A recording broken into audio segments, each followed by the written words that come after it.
Seattle Sports app. KIRO AM Seattle. KIRO FM HD2 Tacoma. Home of the Seahawks, Mariners, and everything Seattle sports. Seattle Sports Snapshot. Mariners pull off the improbable win after falling 4-0, falling behind the Braves last night 4-0. Sixth inning proved to be the wellspring of offense they needed. A couple of home runs, and lo and behold, the Mariners pull out a win against the best team in baseball, and they look to do it again tonight with George Kirby on the hill. You can catch all the action starting at 5:30 with the pregame show. 6:40 first pitch right here, Seattle Sports on 710. Meanwhile, former Patriots receiver Stephon Diggs was found not guilty today of assaulting his private chef in a pay dispute. The four-time Pro Bowl wideout pleaded not guilty in February to felony strangulation charge and a misdemeanor assault and battery charge stemming from the alleged dispute. Snapshot, brought to you by Miller Lite. When it's game time, it's Miller time. This hour is brought to you by Legacy Group Capital Common Sense Lending. From the Quantum Fiber Studio, this is Wyman and Bob. On Seattle Sports. Streaming live on the Seattle Sports app and at seattlesports.com. Now, here are your hosts, Dave Wyman and Bob Stelton. Welcome, everybody. It's Wyman and Bob. This is Seattle Sports on 710, seattlesports.com. Happy Tuesday to everybody out there. Big day coming off a big Mariner win that seemed about as improbable as any we've seen this season, and we'll get into that. We've got guests coming up today. You've come to expect Charlie Furbush in studio with us once a week. He's going to be with us at 4 p.m., so he'll spend an hour with us. And then Daniel Kramer at 5 o'clock of MLB.com. So we'll talk to him. You guys can text in at 866-979-3776. You want to weigh in on the Mariners, Seahawks, whatever's on your mind, but man, when they went down 1-0, I was like, I hope they can manage 2 runs to back up Logan. And then the sixth inning was weird. That's where all of the runs were scored for both teams except for that home run on the third pitch of the game. Third pitch of the game, and I was like, oh, no. Yeah. You got to be kidding me. That was a highly entertaining game. It really was. And I did actually get a glimpse of it because I was behind, of course. And I was just Why are you always behind? Kidding? Because I go home and I get on the treadmill for an hour, and then I record it, and then I just go upstairs and, watch it and take notes and stuff like that. So, yeah, I was, but I did get a glimpse. And I was like, you got to be kidding me.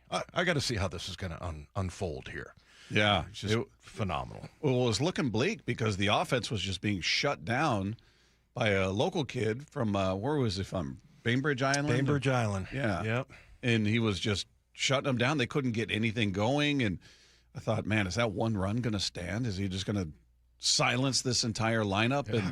And then the sixth inning came, and then all of a sudden, Logan Gilbert is just dink, dink, dink. Ball's just leaving the yard one after another. I'm like, what in the hell is happening here? What is going on? And nobody comes out to the mound. No visit from the pitching coach, no visit from Dan. I'm like, wow, they're just gonna let him wear it, I guess. Give you 6. Hopefully, he gets out of the sixth inning, and it's 4-0. You're going, this offense is done. Bupkis to this point, and then all of a sudden, a couple of walks, and then here comes Luke Raley. He deals.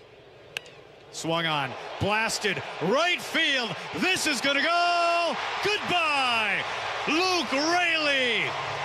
3-run blast, and the Mariners are right back in it. One swing cuts the lead to 1. That's what they've been waiting for. A thunder of a home run from Luke Raley. 4-3 Atlanta.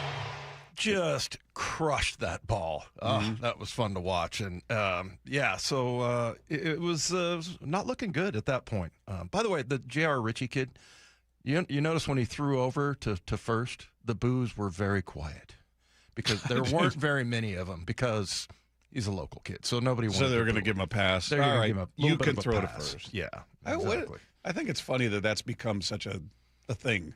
Yeah. To boo. Even I understood back in the day when it was the guy could just keep throwing over there and throwing over there, and you're like, okay, you're booing because, dude, throw the ball, pitch. All right. Now you've got 2 shots. You got 3 shots, actually. You better get them on the third, though, or they get the base. But it's not like it's like the very first one of the game. Boo! just add it like we're just sick of it already. And this is the first time we've seen it tonight. It's a weird thing that's gone on. But anyway. Maybe it's like people booing Roger Goodell. It's just become what you do. Yeah, it's just what you do. But you just think that's how it's supposed to go. But when he threw over a couple times, it was very muted. So, But if that would have been an Astros pitcher, they'd have been all over. Well, they should just be booed for wearing the uniform. Is what they should get. So 4-3, and then a couple guys find their way onto base, and once again, J.P. Crawford, the notorious home run hitter, you knew he's always a power threat, steps up there and hits a moon ball. That thing was way up. I'm like, is it going out? It was hard to read the outfielder. It looked like he might have had a beat on it, but it was way up there, and it got out. Here's the pitch. Swung on, blasted, right field. Does it have enough? Warning track, wall, gone! J.P. Crawford! 2-run home run, and the Mariners are in front. T-Mobile Park in a frenzy. The Mariners, a 5-spot in the inning. It's 5-4. Yeah, you could hear the uncertainty in Gary's voice, like, it's there? Warning track? It's good. Does it have enough? Because it was way up there. Anyway, it got out, and boom. The bullpen comes in, holds Ferrer, Bizzardo, Munoz looked like Munoz again. We'll talk about all that, but an improbable win, to say the least, and to do it against the best team in baseball record-wise. Mm-hmm. Does a win? What does that mean for a team like this that just got swept by a last-place team coming in? They're not last place now, but the Royals came in last place, struggling.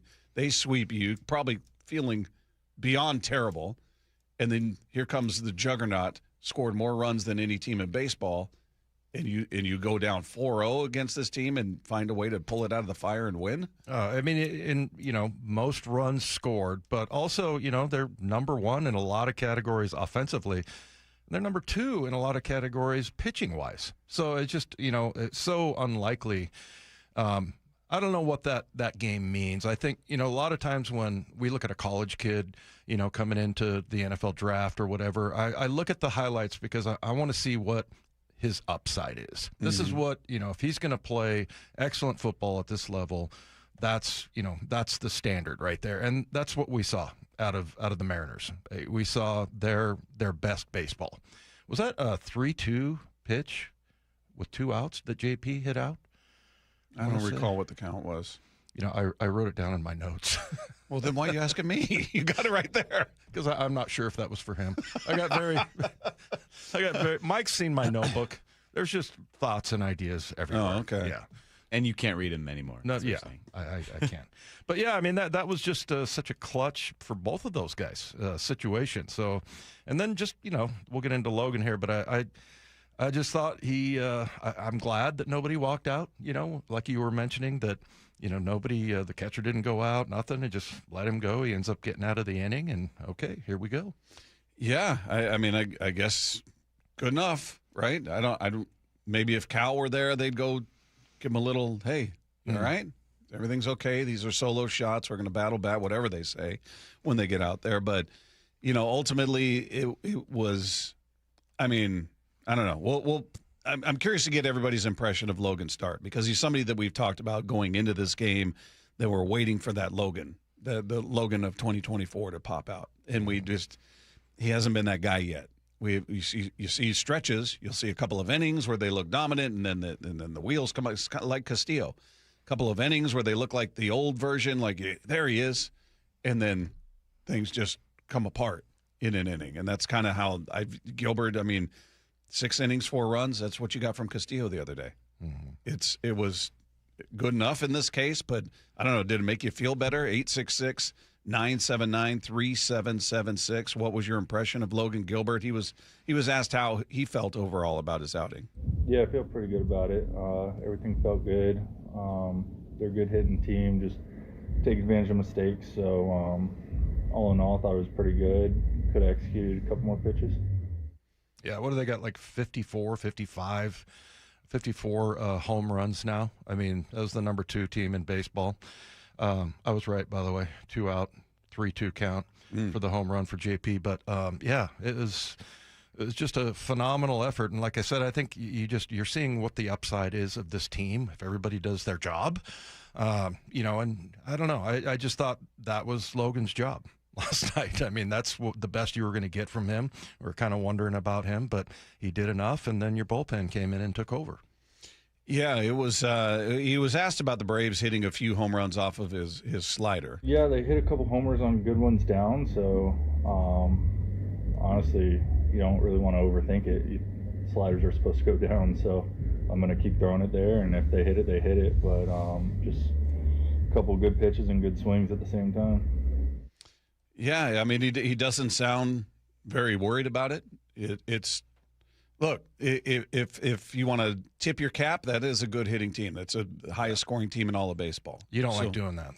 No, I mean they're good. You have to in this case. That's a very good hitting team. That's a very well balanced team. But if I'm being honest about his outing, I mean, come on, man. He gave up 4 home runs. He went 6 innings. He walked 2. It wasn't great. It wasn't. I mean, he seems more upbeat about it. 4 strikeouts, 2 walks, 4 runs. Mm-hmm. It was if we were going to be critical of Castillo going 6, giving up 4 with 2 walks, why wouldn't the same be true for Logan with the exact same stat line? Yeah. No, that's true. I mean, I just thought there was a lot of times where, during that streak where he's given up the 3 home runs in a row, he was like, okay, let me just try to get through this. Let me get through it here. And, it just seemed like he was determined. And I don't know. I mean, it's not great, but, like, you'll take it. And I don't know. I like to think that he figured something out last night. You think he did, or you want to believe he did? Logan Gilbert. That's what I want to believe. I don't know if he figured anything out. I'm holding this rotation as a whole to a higher standard, and 6 and 4 is not great. I mean, it worked because the offense came through in a way we didn't really expect, and that's awesome. And if they could do that every time, then we could live with 6 and 4. But it's, for a guy that is your opening day starter, a guy that at one point we're pointing to as the ace of this staff, he just hasn't been that guy. So I'm waiting to see that. I'm waiting for that guy to come out, and I love that he, along with Castillo, were able to gut it out through 6 innings when you don't have your ace star. They're getting to you, but yeah, you're hoping that they can limit the damage a bit. Yeah. Yeah, a couple of others. One of the things I loved is that Randy steps back on the ball 4. I just thought that was kind of a pesky move. That kind of got to Richie a little bit. And then also Leo Rivas. Now, he got hit by a pitch. That was the only way he got on base. He didn't have any hits, but he made some great plays over at third, man. Mm-hmm. He just stabbed a couple, turned double plays. So, yeah, I mean, they just fought all the way through, and, it didn't seem like, I think what we were thinking of about this team has kind of changed a little bit, at least for me. I just really like that, and I like that they were able to turn that one around, because that, the way they've been playing lately, you might look at that and go, this is not a great performance. This team is not playing well, and they found a way to win. So, yeah, I loved it. Everybody was chipping in, and I liked Logan's, approach to it. Obviously, you don't want to see him give up 4 home runs, but he fought through it, and yeah, it was really entertaining. Like I said, I loved watching that game. Yeah, text in 866-979-3776. Am I being too hard on Logan? Am I being too hard? Is it being greedy to expect better than 6 and 4? Well, yeah. I mean, if he got 1 less home run, he'd have had a quality start, right? Yeah. Yeah. So, yeah, he's there. 1 run is a big deal. We've seen. So there's a big difference between giving up 6 and 3, 6 and 4. Joe in Bellevue says 6 ERA over 6 innings is a bad start regardless of who you're playing. Mm. Yeah. I thought some of his stuff looked good. I thought his velocity was good, but he was catching a lot of the plate in certain instances, and in other cases they were hitting good pitches. You do have to tip your cap, but it's just in the end, you want to see the results be just a little bit more what you're accustomed to with your opening day starter. You want that guy to be just limiting the damage a bit more. Castillo is a different story because he's older, and I think the bar has been lowered for him a bit. You don't hold him to the standard of being an opening day starter anymore. I know his nickname's The Rock and all that. He's not that guy anymore. Mm. So I think, for me anyway, I won't speak for all Mariner fans certainly, but I feel like my expectations or the bar for him is a little bit lower. I hold the other 4 to a much higher standard than I hold Castillo. Yeah. And maybe that's not fair. Maybe all 5 need to be held to the same standard, but 1 is 1 for a reason. 5 is 5 for a reason in the rotation. Yeah, and I saw that Mike Salk was talking about how he thinks the depth is going to be tested tonight because, you had Ferrer, Bizzardo, Munoz combined for, the 3 shutout innings there. But, yeah, I don't know. They're just finding a way to – I was just so surprising to me. Atlanta especially looking like just a monster coming in here, offensively, pitching-wise, and, they're able to find a way to win. Loved it. Yeah, he's right. The bullpen will be tested because you're down leverage arms with injury with Spire and Brash being out, and you used your leverage arms and Ferrer, Bizzardo, and Munoz last night. By the way, we had talked about Munoz going into this game looking a little shaky lately. Last night he did not. He looked like Munoz, which was great to see. And we talked to Ryan Rowland-Smith about that yesterday, and he talked about Munoz and saying you're going to get a very clear picture of what you're going to get out of him over the first few pitches. If you're watching Munoz, you want to see some patterns, watch what he does the first 3 to 5 pitches. Will tell you everything you're going to see in the next 20 pitches he's going to throw. Because to me, he's all about the feeling good mentally and the feel for that slider and everything else. If he can land that slider in the middle of the strike zone and then put his foot on the gas with that pitch again and dump it below the strike zone, he's unhittable. On the flip side, if he tries to spin a couple early and he doesn't get them, something comes over him. It's like, man, he's right now, to me, he's struggling after pitch 5, like pitch 6, pitch 7, to figure out what is a little mechanical cue I can go back to, which is really simple, something I'll tell a 12-year-old, and get back to get that index and middle finger on top of that slider once again and get a nice little feel for it. Because right now he just doesn't have that quick 15-second in between pitches fix that's a simple mechanical cue, in my opinion. Well, and he started out well. And he goes 1 inning, gives up 1 hit, strikes out 2. He looked like Munoz. Had the velocity, slider was working. He was landing that. He was getting the chase on that. The bullpen was great. Ferrer goes an inning and a third. Each reliever gave up just 1 hit each, so 3 hits in 3 innings with no walks and 4 combined strikeouts. Yeah. So a tremendous job by the bullpen last night. Yeah, and to Ryan's point there, he only gets to, he threw 14 pitches, Munoz did. And, for him to get into that rhythm, it's got to happen pretty fast, right? Yeah. You don't have a lot of opportunities. And, yeah, I was thinking about that quote from him when I was watching Munoz pitch last night, and I was like, wow, this guy did it. He did it. He looked like, that guy, but he's just been very choppy. So, yeah, hopefully the starter tonight, which is Kirby, is able to go long and spare the bullpen a little bit. Joseph in the 253 said, it might be time to change our expectations for Gilbert, just as we had to with Julio. He's a very good pitcher who can be elite, but isn't always. Yeah, but that's even the perceived elite pitchers aren't always elite, right? Skeen's opening day got his tail kicked. That's right. He's an elite pitcher. Scooble. All these guys are going to have bad days, certainly. But I get what you're saying overall.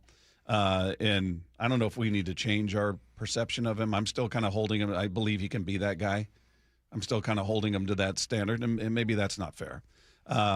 Let's see. 209 says, too hard on Kirby. Many teams would love the Mariners rotation. Look at the data. Were we hard on Kirby?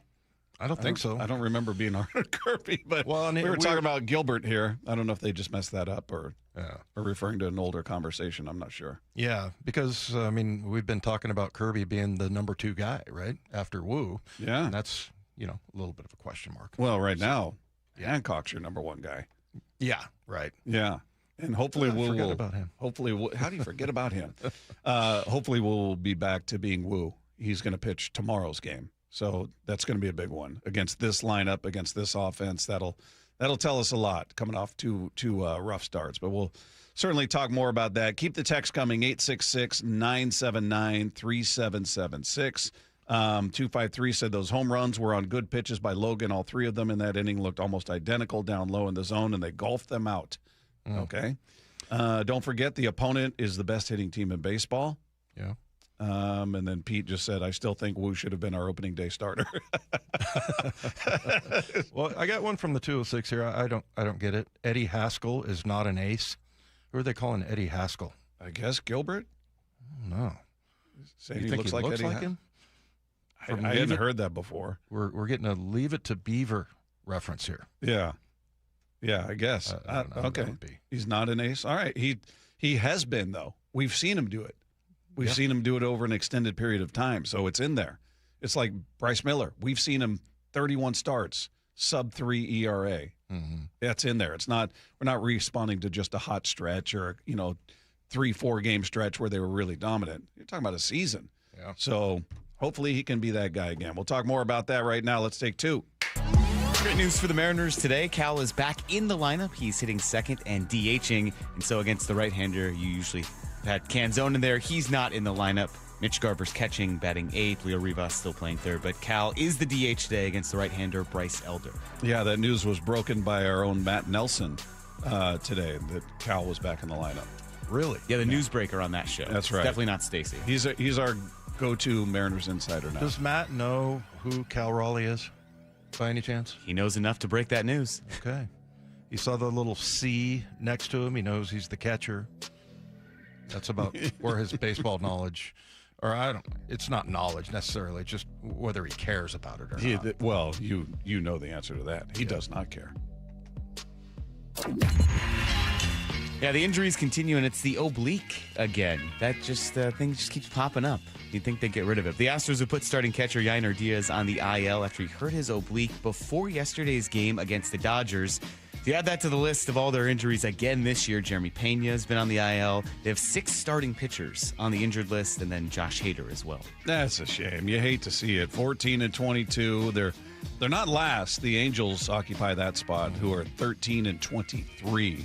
Losers of 9 of 10, the Angels are, and the Astros have lost 6 of 10. Well, and you mentioned last year they had a lot of injuries, too. So I'm just thinking karma is coming home. Yeah, it's too bad. Chickens are coming home to roost. That's a shame. I hope the fans are doing okay. They're fun. I hope they're taking this well. Oh, yeah. The announcer, how are the broadcasters doing? They okay? Everybody okay in Houston? Let's do a wellness check. Everybody going to back-to-back seasons of disappointment? We'll see. I don't know. Maybe they'll dig their way out of it. There's still some talent on that roster without question. But, yeah, injuries, I mean, we're dealing with it here. They're dealing with it, so it's not unique to them, but hopefully it impacts them in a really big way. Yes. That'd be great. All right, Take Two is brought to you by Swedish Cyberknife. Treat prostate cancer with Swedish Cyberknife. Swedish.org/Cyberknife Prostate. One key to the Mariners winning this series will be evident early on tonight and tomorrow. We'll talk about that coming up next with Wyman and Bob. It's Seattle Sports on 710. Mariners win! The Mariners win! Man, did the Mariners ever need a win like last night's win. Goodbye! Luke Raley! One swing cuts the lead to 1. That's what they've been waiting for. Can the M's make it 2 in a row and spark a run? Mariners and Braves, Game 2. Tonight at T-Mobile. First pitch at 6:40, pregame at 5:30. Every pitch, every game, one app for free. The Seattle Sports app. You're losing your hair, and you simply need a solution that works. You want the best. Modern technology, top-rated physicians, something that's guaranteed to work. Guys, you need world-class Dr. Perungo and his team at Advanced Hair. Advanced Hair has completely redefined hair restoration. From the experience itself to their unmatched results. Receding hairline, bald spot, thinning hair, maybe all 3 like I had. Get your hair back with Advanced Hair's simple one-day treatment that begins to regrow your own natural hair the very next day. Advanced Hair has changed tens of thousands of lives, including mine. And get this, Advanced Hair is once again the winner of the 425 Business of the Year. For your free consultation, call 425-449-8185. Right now, you'll get $250 off and 250 free hair grafts. Refine your hairline with the team that redefined hair restoration. That's 425-449-8185. Or for the before and afters, visit advancedhair.com. There's not one car deal that is worth ruining an experience for a customer. That just is really what is instilled. The Johnson Auto Family, the LJ way. What if you could have the most reliable Wi-Fi? And get this, what if you could keep it at the same price for 5 years? That's the Xfinity 5-year price guarantee. Just 5 years of fiber-powered Wi-Fi that boosts speeds to the devices that need them most. That finds and fixes problems before you even notice them. Like super intelligent Wi-Fi with a sixth sense. And that keeps you gaming in the fast lane, even when the whole family's banking on bandwidth. And here's the best part. No annual contracts, no hidden fees, and our best equipment included. Plus, get online in minutes with same-day Wi-Fi. Hey, let's face it, a lot can change in 5 years. Kids grow taller, dreams grow bigger, but your Wi-Fi? It would stay reliable and the price would stay put. The Xfinity 5-year price guarantee. Lock in your price and unlock the possibilities. Xfinity, imagine that. Select plans only. Restrictions apply. Powered by fiber. Connected to the premises by coaxial cable. Actual speeds vary. Olympic has the perfect way to celebrate spring. A hot tub, swim spa, or sauna at home to take better care of you and your family. Through May 10th, you'll save thousands on the perfect wellness solution for your home. OlympicHotTub.com. Better you, better life. Wesley Financial Group is not a law firm. Ask yourself this question. Is it really worth holding on to that timeshare that you know you need to get rid of? Here's the truth. The average maintenance fee just went up over 17%. That could have been 117%, and there's nothing you can do about it. When you buy a timeshare, you give them a blank check for annual maintenance and assessment fees. I'm Chuck McDowell, founder of Wesley Financial Group. For 15 years, I've helped over 50,000 families cancel their timeshare. Not sell it, not transfer it, cancel it. Did you buy a timeshare because they told you it was a great investment and your maintenance fees would never go up? That's a lie. Are you ready to get rid of your timeshare once and for all? Simply call us and I'll send you our timeshare exit kit that explains all your options for cancellation. Call Wesley now for your free timeshare exit kit. 800-917-5151. 800-917-5151. 800-917-5151. Mariners and Braves tonight at T-Mobile. 6:40 first pitch, 5:30 pregame. Hear every pitch live for free on the Seattle Sports app.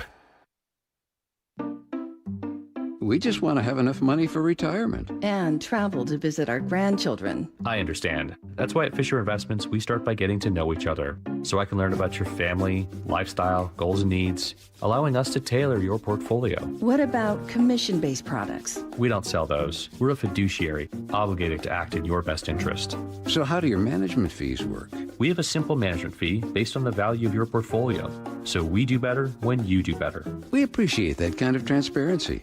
We also check in with you regularly to keep you up to date on the markets and your portfolio. Well, what other services do you offer?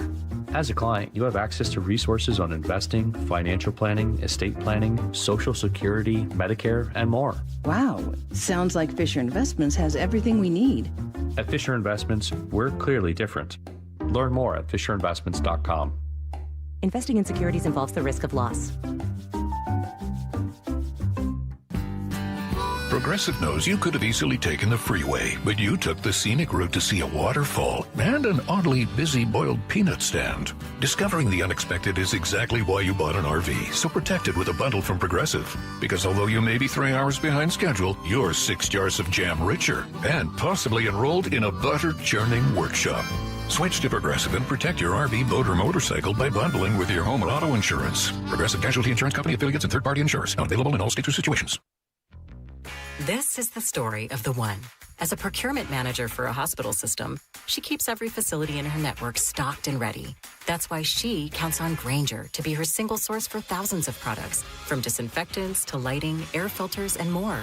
And with fast, dependable delivery, Grainger helps her keep every facility stocked, safe, and running smoothly. Call 1-800-GRAINGER, click Grainger.com, or just stop by. Grainger, for the ones who get it done. This hour is brought to you by Legacy Group Capital Common Sense Lending. Wyman and Bob. From the Quantum Fiber Studio. Weekdays 2 to 7. On Seattle Sports and 97.3 FM HD2. Text line is there for you at 866-979-3776. You want to weigh in on the Mariners, weigh in on Logan Gilbert. Am I being too hard on Logan Gilbert? Should I not expect nearly as much? What should we expect from Kirby and Woo over the next couple of days? 6 and 4 are going to be good? We're going to be happy if both give you that? Yeah, as long as we hit, 6 or 7 home runs. Then we're good? Yeah, no, I mean, it's a great question because, you look at Brian Woo. I mean, he's going to be a big question mark, based on his last two. But, that's the game tomorrow. So, like you said, we're going to be seeing two games, before we go on the air tomorrow. And I'm just I'm not so much curious about Kirby. I feel like he's just been really solid. Like you said, Emerson Hancock probably I don't want to say by far, but he's probably, your number one guy. But Kirby has been really good. Mm-hmm. But Brian Woo, man, these last two, it just made it tough to try to figure out where he's at. Yeah, he's been very, very out of character for him. 13 earned runs the last two outings. 6 home runs in those two games. And he hadn't given up a home run this year. Yeah, it's St. Louis been a weird stretch, just unexpected, and he doesn't. By all accounts, physically looks fine. The velocity looks fine. There's been no talk whatsoever of anything physical happening with him, so it's hard to tell what's going on. But Ryan Rowland-Smith, who was on with us yesterday, he was talking about what teams have started to do against Woo and Kirby and Gilbert. The way he pitches, right, you love the fact he's on the attack all the time. And I'm not going to sit here and start flashing up little heat map cards of where that sinker's ending up in the strike zone or not ending up in the strike zone, anything like that. But just to talk about it a little bit, you've got a rotation right now where Logan Gilbert, who, by the way, he's struggling to get deeper into games. Mm-hmm. He went 5 innings last time. Only gave up the 1 run. Still plenty of swing and miss and everything. You got Logan Gilbert, George Kirby, and Brian Woo, all 3 in one rotation, all in the top 10. When you talk about inside zone swing percentage, first pitch swing percentage, and overall swing percentage, that is wild. So the plan of attack is, if you're going to be in the strike zone a ton, I'm coming up hacking. I'm swinging. Which seems like a smart strategy, right? I mean, especially in the case of Woo and Kirby, because those guys just don't walk people. Right. They're always going to be around the strike zone. Logan, a little different compared to those two, certainly. But, yeah, I mean, Kirby and Woo, that's what they are. They're strike throwers. They're always around the plate. Rarely are they getting you to chase that far off the plate. They're not, Logan, you'll see some pitches, that'll bounce up there and they'll be way off the plate, and that's his game. But Woo and Kirby are location guys. They're pinpoint accuracy guys. Yeah. So, yeah, that makes sense as an offense to say, look, guys, don't sit back there and fall down 0-2 in the count because they're going to be throwing strikes right out of the gate. Get ready. You see your pitch, jump on it. Yeah. Well, and that's the thing about Atlanta. I mean, they don't – I mentioned this yesterday. They don't have a lot of walks because they're too busy just smashing the ball. And – they're number 1 in OPS, number 1 in slug percentage average. So this is going to be a huge test for these guys. But what's your prediction on Woo? That's the one I'm most curious about. I really don't know. I thought after that first blow up, like, all right, it's a blip. It happens, as we talked about, brought it up today. Skeens went out there, game 1, got his tail kicked. It's even the best of the best go out there and that happens. For him to do it back-to-back games, you're going, oh, okay. that was a little shocking. That was jarring. That was not at all what I expected because there was nothing leading up. He hasn't been grinding. It's not like he's been trying to find it, and he's almost there, but, he's got these moments where he falls back. No, he's been Brian Woo up until that start where he gave up 7 runs, and you're like, all right, you just toss that. No big deal. But for him to come out and have that happen again, it's a long way of saying I don't know, Dave. I have no idea what to expect. I'm hoping. We know who he is. We know who he is more often than he's certainly great, much more often than he's that guy who's going out there and just getting lit up like a pinball machine. So I expect a version of a closer version of what we've become accustomed to. Maybe that's more hope talk than expectation, but I can't picture him being that guy 3 games in a row. I can't. Yeah. But I said that last time, and he did. So I'm going in with. But that was only 2 times. Fingers crossed. Yeah. I against this team, this is a team you want to obviously have your command is crucial. Your command is absolutely crucial, and if he's leaving it over the fat part of the plate, they're going to make him pay. Yeah, well, I wonder what version of Woo we're going to get. We're talking about how last year I think he didn't get a quality start, and I think he got pulled, and then he was saying, no, Dan did the right thing. I'm the one who didn't live up to that, but that was the one where he's walking in there just throwing the ball off the cement floor and catching it and just pissed off and everything. Is that the Brian Woo we're going to see tomorrow after that game? I mean, I doubt it. I highly doubt it. I feel like he is just, these are just blips, and it's gonna turn around for him. I hope so. I certainly hope so. Ryan was talking about him specifically with the sinker, and talking about why that's not been effective for Woo. If you look at a heat map from Brian Woo, he's either sinker in the middle of the plate, especially the lefties too, sinker in the middle of the plate, or he's missing in. He hasn't quite got that feel for glove side with that sinker. That ball that kind of runs back out over the plate. George Kirby throws that pitch, and Bazada's now throwing that pitch. It doesn't have a ton of depth to it. It just has that run back out over the plate where the lefties put their hands up in the end, righties away from him give up on that pitch. He hasn't got that pitch. That was a separator last year. I did a full breakdown on MLB Central about that sinker, and that was the difference last year, in my opinion. This year, he hasn't quite got that pitch, and you can look at heat maps all day to figure that out against lefties. But to me, when I'm watching Brian Woo, the problem you run into, if you are going to be in the strike zone a ton, the margin for error is so much less when they're in swing mode. Yeah, again, talking about the aggressiveness, and you can't make a mistake and leave it out over the plate, as he's talking about there, when they're in swing mode, when they're looking to be aggressive, when they're looking to ambush a pitch and jump all over it early in the count, early in the AB. You leave it over the heart of the plate, you're gonna pay the price. So yeah, patience is not being preached up there with Woo and Kirby, nor should it. I would think if you're a hitting coach, if you're a manager, and these guys are always around the plate, everything's right there.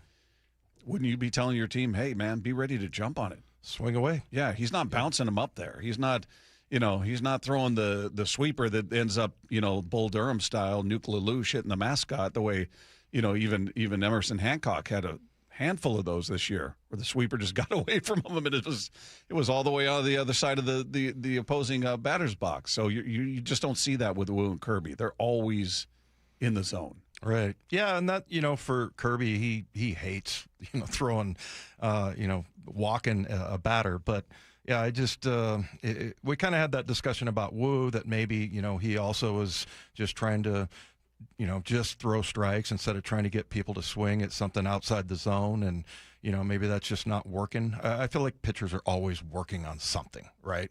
They're trying to figure something out as the season goes along, and just not working out for him right now. So yeah, it seems like they've kind of figured him out a little bit. But listen, we'll know that by tomorrow, at this time, because or I guess the game probably wouldn't be over by now. But yeah, it's if he goes out and has another one of those innings, then there's something seriously wrong.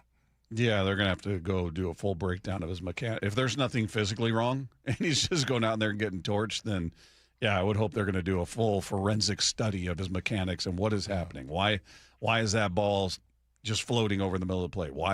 Does it not have the sink? Why does it not have the movement that it had before? What's going on? I don't know if it's grip. I don't know. It could be a million different little tiny things that is just leaking it out over the plate and letting guys just tee off on it. Yeah. 360 said, don't expect anything, Bob. Just ride the roller coaster. Well, we're riding it whether we've got expectations or not. That's we're all on this ride, tell you what. Let's see. Dave and Bob, why do you guys think the Mariners are better than their current record, yet we judge their opponents based on their current record? I think because we see every moment of the Mariners. So we have a much more intimate knowledge of this team than we do the Royals, or certainly the Braves, the team in the National League, who you're unless you're just a super geek and you're analyzing every roster, every box score. We don't have that kind of knowledge of the Braves. We can look at the stats. We can go, okay, they're 25-10 coming in. They had scored 205 runs, which was the best. We can just go over all Dave's notes of they're number one here, they're number two here. That's what you go on. Right. So, yeah, that's why you look at record with the Mariners and go, yeah, we've seen every moment. We know what these guys are capable of. We've seen them be better than this versus a team that comes in without that knowledge. Right. Yeah, and that's what we were talking about, just the upside. That's what we expect. That's the standard here. So, yeah, Nicely done, Bob. That explained it perfectly. Meanwhile, we will be watching one other aspect of the Mariners closely tonight. We'll tell you what that's about coming up with Wyman and Bob at Seattle Sports on 710. Rock and Salk, morning 6 to 10. The great Daniel Jeremiah, we spent a lot of time talking with you about Jadarian Price. Is he the starting running back game one of the season? I would imagine so, and then you're going to kind of be able to ease Charbonnet back in. He can do everything you want to do. So, yeah, I think he's fully capable of being that guy. Vision, balance. His ability in the passing game, I think, is underrated. I think he's going to be able to do some things, catch the ball out of the backfield. He's got good hands from that standpoint. Only on Seattle Sports. Hey, it's Bob Stelton here, and if you're somebody dealing with joint pain, this will be of interest to you. Wednesday, May 13th, Dr. Mark Wagner, MD, is having a free live webinar to talk about stem cell therapy. Hey, it's Dave Wyman here, and this live webinar is a great education on how using your own stem cells can be an extremely successful method to help regenerate native tissue in rotator cuffs, meniscus tears, and reduce pain in osteoarthritic joints. And I'm somebody that's gone through this process. I had heard all of the testimonials, Dave talking to these people, raving about the experience. I thought I was looking at surgery on my hip, which had been problematic for years, until I went to see Dr. Wagner. He took a look at my imaging and said, I can definitely help you. And he undersold it because it almost feels like it was a cure. And the word surgery is no longer part of the conversation for me. Yeah, and whether it's a shoulder, an elbow, a hip like Bob had, a knee, even wrists and ankles, the live webinar will explain the procedure, how simple and safe it is using your own stem cells. And by the way, Dr. Mark Wagner has performed over 20,000 stem cell procedures, so he knows a thing or two about it. So if you're dealing with joint pain, his free live stem cell webinar could be for you. Wednesday, May 13th at 6 p.m., you learn about stem cell therapy. Register at drmarkwagnermd.com. That's drmarkwagnermd.com.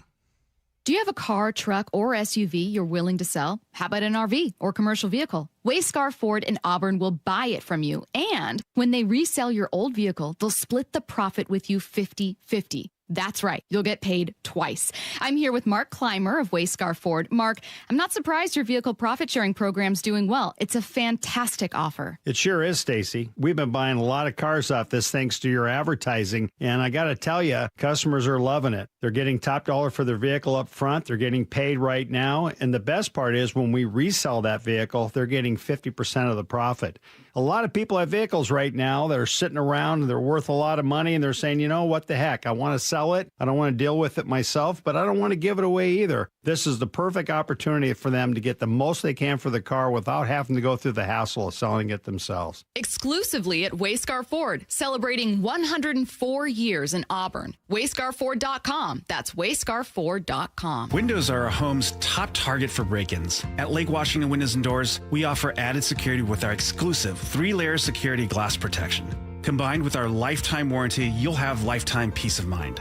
Choose Lake Washington Windows and Doors, a name you can trust. This Memorial Day, feel the freedom of lower energy bills. Lake Washington Windows and Doors is taking $525 off every window, plus $1,000 off every patio or entry door. Plus, enjoy 12 months free financing. LakeWashingtonWindows.com. Have a troublesome tree in need of removal? P&D Tree Service is up to the task. Local experts in tree removal for residential and commercial. If it's 1 tree or 15 trees, close quarters or land clearing, call P&D Tree. They'll get the job done safely and quickly, turning multi-day jobs into a few hours, saving you time and money. They'll clear trees away from homes to help you save on home insurance. They specialize in large tree removal. Ever see a tree removed by crane? PNDTreeService.com. Ooh, that face. Quantum Fiber Internet loves that face. That's Jamila. Gauge Jamila. She's thinking outside the box from inside the box. Quantum Fiber Wi-Fi keeps her meeting game strong. From the back door to the front lawn. Rushing all of her video calls. Back to back to back video calls. Quantum Fiber Internet blowing the soxies up all those people in all those boxes. Yay to you. Switch today at quantumfiber.com. Additional pods may be needed to achieve Wi-Fi coverage in some locations. Limited availability. Service in select locations only.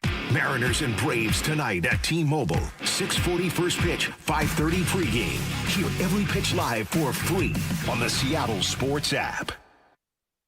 Hey guys, Matt Coker here with West Coast Men's Health. Still here helping men with ED and Peyronie's disease in 2026.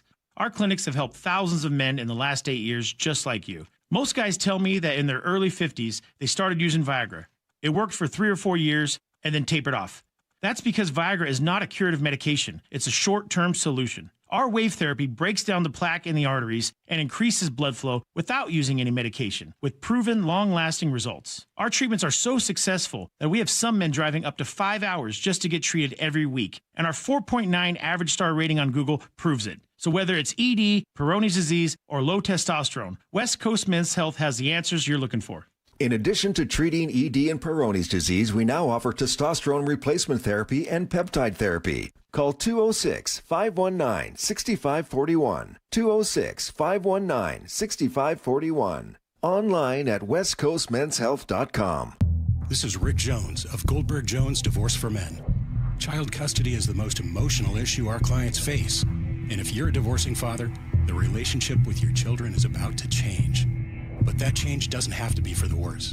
Kids already feel the stress of parents who don't get along, but they can thrive after a divorce. Kids trust their dads. Their dads trust Goldberg Jones. Go to goldbergjones.com to get your questions answered at no charge. goldbergjones.com.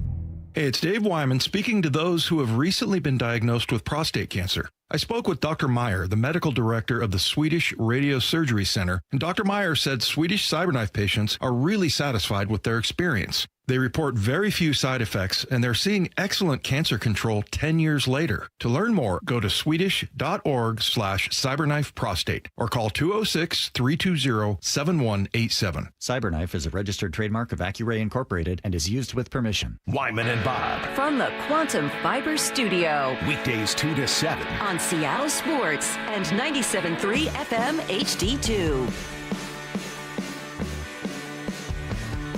Mariners getting set to take on the Braves. Game 2 of their 3-game series. They'll send George Kirby to the hill. You can catch it all starting at 5:30 with the pregame show, 6:40 first pitch right here. Seattle Sports on 710. Meanwhile, we were talking about the Mariners' struggles throughout that series with the Royals, and some of it was defensive. There was just a lot that was sloppy about that series. There were a lot of things that did not go right. We saw JP with an error. We saw Julio misplay a ball in the outfield. We saw some poor base running. I mean, you just saw things happen. I don't even know if you call Randy, that's not base running. I don't know what that was. Just a brain cramp. Just him wandering towards second thinking the batter walked at home. That's not a base running mistake. That's just a mistake. I don't know what category that falls in. I actually got my wife interested enough to watch that video. Yeah. She's like, oh, that sounds weird. Let me see it. And so I showed her the video and the expression on Cole Young's face. Did she give you the classic, why did he do that? Priceless, yeah. Yeah, it was like Jody Allen, remember? Why did he fumble there? Yeah. Yeah. So it's just, but yeah, I mean, there's been a few of those things. Who was it that got picked off in San Diego? Donovan. Yeah. Yeah, I mean, there's been just a lot of those kinds of things, and then Julio misplayed a ball or two, and yeah, so I mean, you just the way that you're hitting right now, you just can't make those kind of mistakes. And I remember Scott Service used to always say, "Hey, look, baseball games are won with pitching and defense," and the pitching now is especially when you get something that's wrong with your maybe your best pitcher in Brian Woo. So, yeah, there's just lots of things that are sort of piling up that we kind of didn't expect. Well, we talked to John Morosi yesterday just about the defense, and he talked about the defensive numbers and how concerning they are for a team that's built on pitching like the Mariners are. Are the Mariners really as far down as they appear? Turns out they are 28 out of 30 in terms of defensive wins above replacement, right down there with the Tigers and the Angels. So it's a concern. The numbers say it's a concern. Your eyes say it's a concern. And for a team that's built around pitching, defense, run prevention, obviously offensively, they're probably a better club. They're a more dynamic club because of what Young has been able to do and a full season of Naylor. So there's some nice things happening offensively, but you can't give extra out. Not only is it extra outs, it's extra stress on the pitching staff. Yeah, 100%. 100%. You're forcing your pitcher to throw more pitches. You're having them pitch in high stress situations now because you didn't make a play in the field that would have eliminated a runner. Now you got runners in scoring position. it just high stress innings, pitch count goes up. Basically everything bad comes from not making the routine play. Right. Yeah. So, that's something you can't have where you're struggling in other areas. And, you always think, I don't know. I mean, I guess with Perry Hill, he's such a good coach, and what all the players say about him, it kind of makes you feel bad for him. But, like I said yesterday, I'm much more, as far as the blame pie goes, I mean, I'm much more on the players. The older I get, it's not about the coaching. They can't go out there and do it. So, yeah, maybe this will sort of level out a little bit, but right now it just seems like you're getting bad outings from guys that you don't expect to get that from, and then you're seeing guys make mistakes that you're not used to seeing. Yeah, and in hearing that they're 28th out of 30 teams in defensive WAR, jeez, that's worse than I thought. Yeah. I mean, we can see these moments and we can catalog them and go, oh, remember JP did this, or Julio did that, or Rivas did this, and Donovan here. And yeah, everybody's taking their turns, with a gaff in the field. But to hear that just as a team, that's how they're 28th. That's got to be, you got to improve that. And Jeff Passan was talking about this with Brock and Salk, and he was asked, how can you fix poor defense that's happening with a team like this? If the average on balls in play is right around 300, it essentially makes all the things that a pitcher can control, strikeouts, walks, and home runs, that much more indicative of what they do.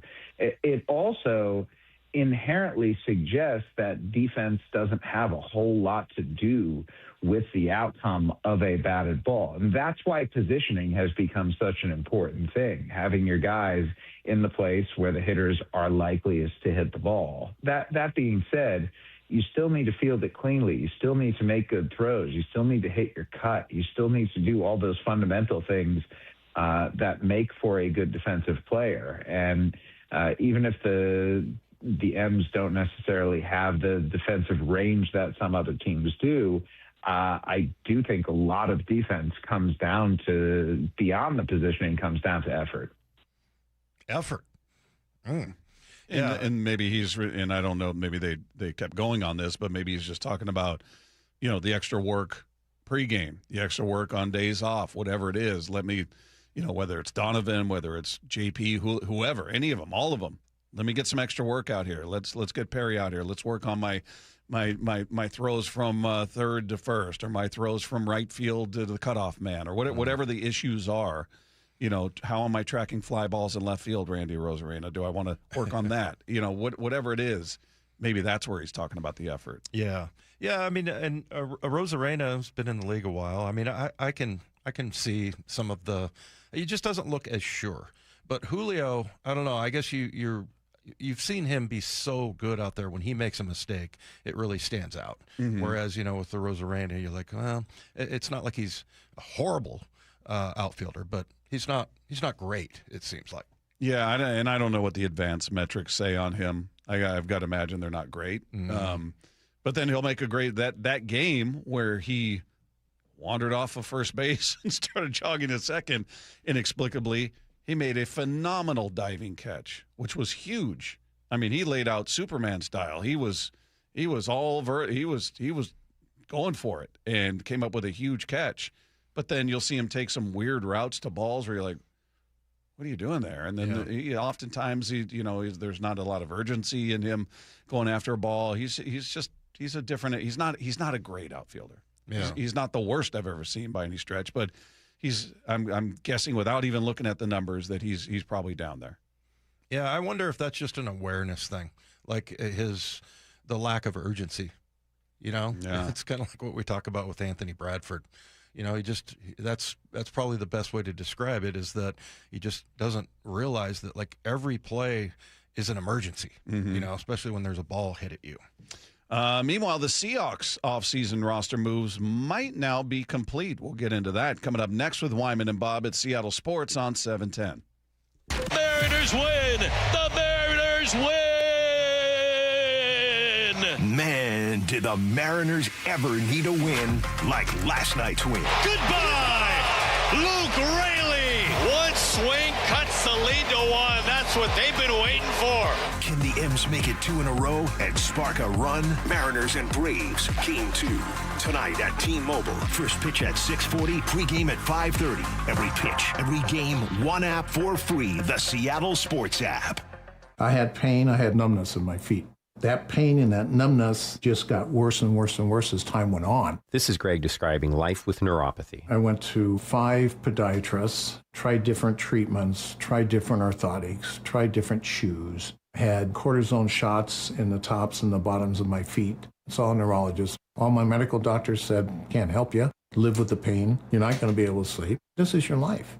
And then I just gave up until I found Sound Pain Solutions. I'm Dr. Mark Shelley, a chiropractic physician and board-certified functional neurologist at Sound Pain Solutions. Our neuropathy treatments can rehabilitate damaged nerves. We use FDA-cleared, non-surgical, drug and pain-free procedures that help neuropathy sufferers like Greg find relief. I feel better. I mean, just feeling better is huge. If you experience numbness, shooting or burning pains, or loss of balance, call us. Sound Pain Solutions, 855-996-0025, or click soundpainsolutions.com. This week's First Mark Challenge victory, well, it goes to Mike. Hey, Mike, why did you call First Mark Insurance? My wife and I moved here from New York City and found this great guy. It got pricey, but because he was good to us over the years, we stayed loyal to him. But then one day I got an increase that was quite unacceptable. So I made one phone call. I didn't do any shopping. My wife told me to call First Mark. Mike, were they able to save you and your family money? Oh, yes. It was over $100 a month. What would you tell others they can expect when they call First Mark? The most competitive pricing that you can find. And they had terrific customer service. Even if you're on the phone with them, you can tell they have a smile on their face, so you can tell they love what they're doing. Do you wish you would have made that call earlier? I was just kicking myself as you were speaking because I didn't do it sooner. Well, you just heard. Mike did it. My family did it. You got to do it, too. It's totally free. Take the First Mark Challenge. See how much they can save you and how much better your coverage will get. Maybe you will be our next First Mark Challenge victory. Just go to firstmarkinsurance.com. That's firstmarkinsurance.com. Hey, Mike Salk here with Dr. Coogan from Eastside Weight Loss Clinic. And Doc, what do you say to people who are considering those GLP-1 injections for weight loss? Before you start, ask yourself this. Are you prepared to spend $3,000 to $5,000 per year and stay on the medications long-term to maintain the results? Many prescription weight loss injections require weekly shots, and when the medication is stopped, weight gain is common. And most people don't realize research shows a significant portion of the weight lost can come from muscle, which may slow your metabolism and make keeping the weight off even harder. From personal experience, I can tell you Eastside Weight Loss Clinic takes a different approach, a doctor-developed program helping people lose 20 to 30 pounds in just 60 days. No injections, no synthetic hormones, no long-term dependence. Instead, we use real food to reset your metabolism, control hunger, and cravings naturally. So come to their clinic in Kirkland or do the program from anywhere you live with easy remote options. If you want a safe, affordable alternative to weight loss injections, go to eastsideweightlossclinic.com to keep the weight off for good. Dr. Ryan Coogan, D.C. Results may vary. Dave Wyman here with an interesting story. A woman was about to donate a box of jewelry, but her friend told her, take it to Bellevue Rare Coins first. She walked out with a check that far exceeded her expectations. Old jewelry, coin collections, gold watches, necklaces, and pendants. It's worth finding out what those items are worth during such a strong market. Before you give anything away, get it checked out at Bellevue Rare Coins in Bellevue, Linwood, Issaquah, and Tacoma. Go to BellevueRareCoins.com. Hey there, Dawn Reiling from Olympic Hot Tub. Time to celebrate spring and warmer days ahead. Get ready by adding a hot tub, swim spa, or sauna at home to take better care of you and your family. For nearly 50 years, Olympic has been offering products to help people live better. During our Soak, Sauna, and Swim event, find your perfect wellness solution and save thousands through May 10th. OlympicHotTub.com. Better you, better life. Olympic Hot Tub. Let's talk about your hair. Well, maybe after we talk about my hair. I've got great hair, as you know, and it's because of Advanced Hair. Yep, Advanced Hair Restoration. Their simple one-day treatment offers life-changing results that I can attest to. Guys, it's not magic, but it's close to it. They put hair where you need it most, and bam, it grows. It's actual science. Advanced Hair has top-rated physicians, modern technology, and best of all, you get your very own natural hair that begins to regrow the very next day. It's even guaranteed to grow for life. So schedule your free consultation now at 425-449-8185. Mention Curly to qualify for $250 off and 250 free hair grafts. It's a limited time offer. Advanced Hair, the winner of the 425 Business of the Year, and the team that gave me my hair back. More importantly, they'll do the same for you, guaranteed. 425-449-8185 or advancedhair.com. Let's go! This is Seattle Sports. Streaming through the Seattle Sports app. KIRO AM Seattle. KIRO FM HD2 Tacoma. Home of the Seahawks, Mariners, and everything Seattle sports. Seattle Sports Snapshot. Mariners looking to make it 2 in a row against the best team in baseball, record-wise anyway. The Braves in town. Mariners took game 1 last night, looking to do it again when they send George Kirby to the hill tonight. He faces off against Bryce Elder. You can catch it all starting at 5:30 with a pregame show. 6:40 first pitch right here, Seattle Sports on 710. Meanwhile, one game was set to be underway, but it has been postponed due to inclement weather. Rockies and Mets in Colorado will be made up tomorrow, or day after tomorrow, May 7th. Meanwhile, football news, New York Giants have agreed to a 2-year, $12.5 million deal with veteran defensive tackle DJ Reader. That, according to ESPN, Reader can make up to $15.5 million through incentives. Snapshot, brought to you by Miller Lite. When it's game time, it's Miller time. This hour of Wyman and Bob is brought to you by K2 Vision RLE. From the Quantum Fiber Studio, this is Wyman and Bob on Seattle Sports. Streaming live on the Seattle Sports app and at seattlesports.com. Now, here are your hosts, Dave Wyman and Bob Stelton. Text line is there for you at 866-979-3776. You want to weigh in on the Mariners, Seahawks, whatever's on your mind, responding to last night's game. If you just tuned in, we were talking about Logan Gilbert and asked whether you were pleased with this start, whether I'm being too hard to expect more than 6 innings, 4 runs from him. Any of that is open season for you. So go ahead and weigh in on that, 866-979-3776. Charlie Furbush will join us in studio at 4 p.m. He'll spend the hour with us, at which point we'll talk to Daniel Kramer at 5 p.m. of MLB.com, so stay tuned for that. Meanwhile, the Seahawks have apparently signed an edge rusher. Dante Fowler Jr. signs with the Seahawks on a 1-year deal worth up to $5 million. So it doesn't represent a huge commitment on their part. If it works out, that's awesome. That's gravy. If it doesn't, all right. It's not like it killed your salary cap, and what a disaster. This is a guy who's been in the league for a long time. He's entering his 12th season in the league, and that's the one spot that they did not address in the draft. So does this make you feel like, A, they got the right guy, B, they're done? 10 years, actually. 10 years in the league, Dante Fowler. But, yeah, I mean, you know who he's really similar to, Bob, is D-Law, DeMarcus Lawrence. You know, they're similarly built, 6'3", 6'4", 260, 265, and yeah, for $5 million. I mean, I think that's a huge signing right there. That's a big time move right there, because now you've basically addressed, except for guard, and maybe they have with Bo Stevens, but the 4 losses, now you're covered as far as the draft and what you did. Now the rookies have to work out, right? I mean, you got to get a guy, Julian Neal, who is a corner that you need to get up to speed. And I never count too much on rookies, but Dante Fowler has gotten it done, man. He is, and really, if you look at his film from last year, he's phenomenal. I mean, he really had a good year. Now, it wasn't like he was getting a ton of sacks or anything like that. I mean, I think he ended up with 3 sacks last year. This guy in 10 years has missed 10 games. 10 games. So he's incredibly durable. And, he really reminds me a lot of D-Law, just the way that he plays. Now, D-Law's got a little bit better numbers, but, he's also played longer. This is 12 years for him. So, he's got 67.5 sacks, D-Law does. And Fowler has 58.5. But, just the longevity. And then if you watch, what he's doing in his 10th year playing for Dallas, he's been with a lot of teams. I mean, he started off with Jacksonville. I think he was a top 5 pick. And then he went to the Rams, Atlanta, Dallas, Washington. Number 3 pick overall. Yeah, back to Dallas again this last year, and just a durable guy. Not a ton of starts, but, I just think because now you've got 4 guys, at the edge position, and, it's really going to, help sort of replace Boye Mafe.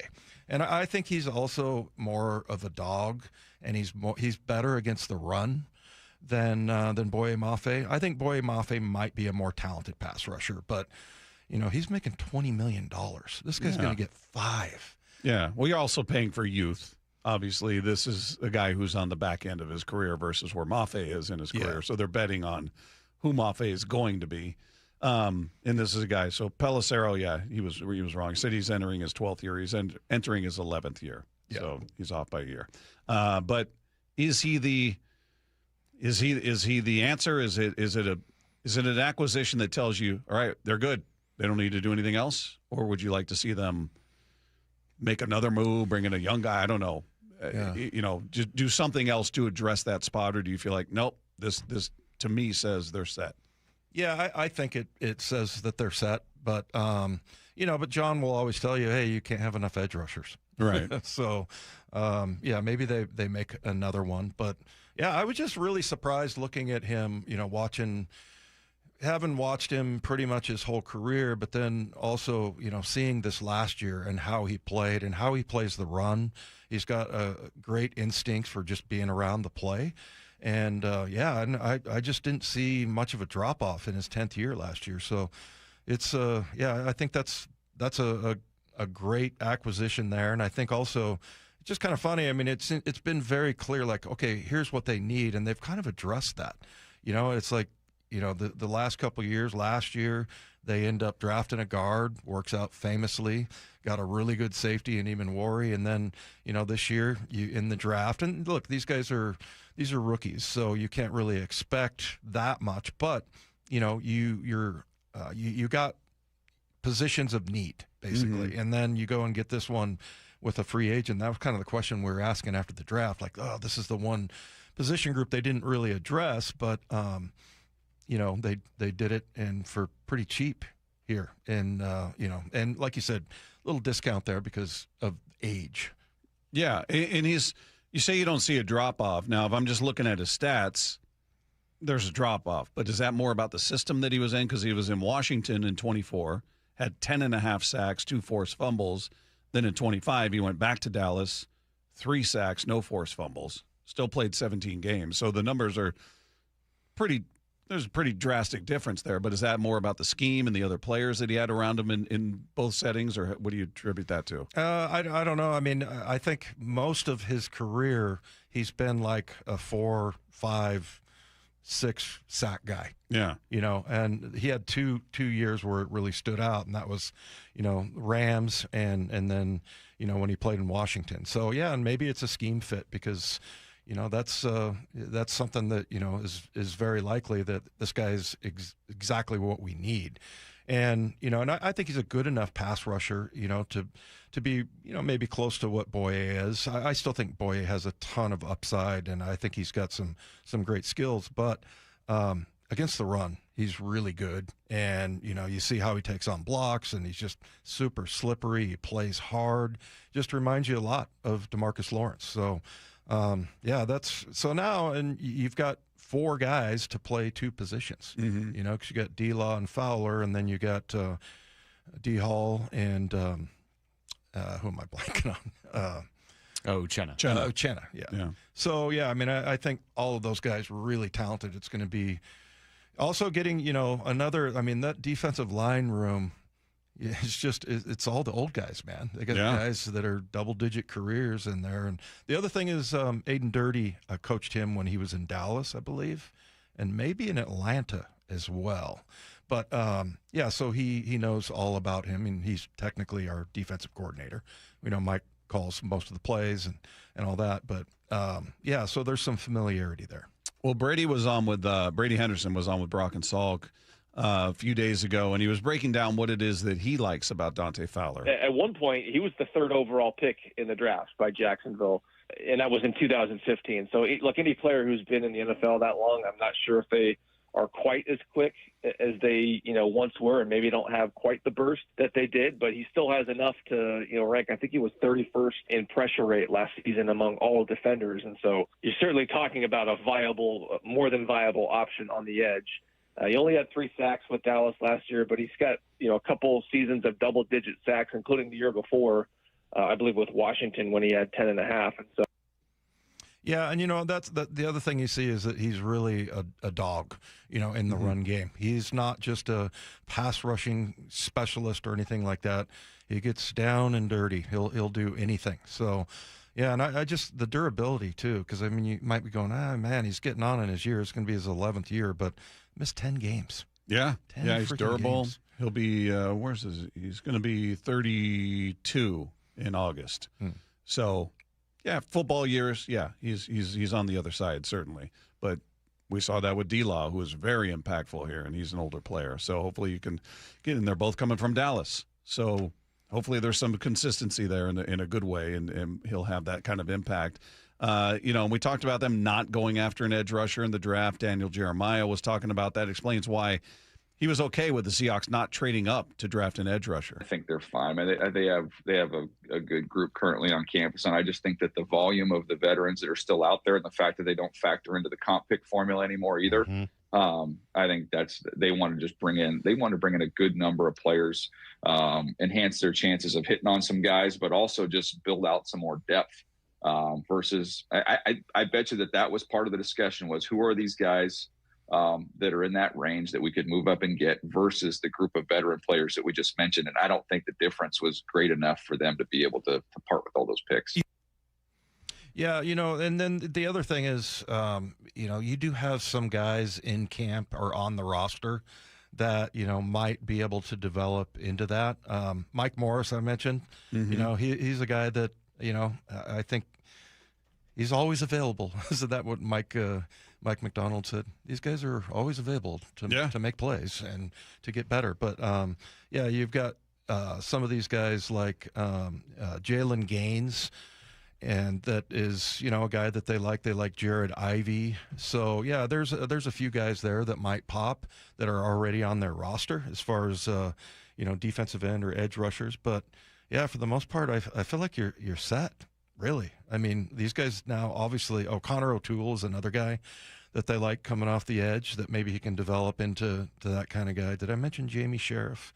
That's another one. So, they've got some guys. Now, I'm not relying on any of those guys to make the roster and help them, on Sundays necessarily. But, maybe one of them can. Yeah. One or two. And if you do, then you go, okay, that's our answer for, because you just kind of push it down the road. It was a 1-year deal, right? Mm-hmm. So, next year at this time, you want to kind of plan for the future. And I think that's where those guys come in. Brady went on to talk about, this move likely being pushed by Aiden Dirty. One of the big things here is they know what kind of competitor he is. And, with Aiden Dirty having coached him, and that's not to say that he would like, any player that he's coached. I think that was maybe part of the reason why they weren't really interested in Micah Parsons last season, just knowing some of the baggage that he would come with. And so, but it certainly sounds like he has signed off on Fowler as a player and an individual. Yeah, if he's got that firsthand experience and he's saying, look, this guy can help us win, that's all I need. Yeah. It doesn't mean he's going to come in and be a star or he's going to dominate, but if he's just going to be a guy that's a solid run defender, a guy who can get some pressure on the quarterback, you're not relying on him to be the man, so to speak. It's kind of a pass rush by committee. You don't really have that one standout guy the way some teams do, certainly. So, if he's just, hey, he's part of the rotation and there's no drop-off when he's in there versus when Derek Hall's in there versus when Uchenna or D-Law are in there, it's if they're all kind of on that same level and producing that, then awesome. That's all I need to hear. Like we talked about with John, and I would say this about the coaches as well, that they've kind of earned the benefit of the doubt on everything. You may look at a move and go, on the surface, I don't quite get it, but I'm trusting them because they've been pushing all the right buttons. You just won a Super Bowl. Yeah. So if they're telling me this guy works, if they're telling me Anthony Bradford is our best option at right guard, the end, then I'm in. Yeah. That's all. I mean, I don't feel like I'm sitting at home going, no, this guy you got on your roster is better, and you don't see it, but I do.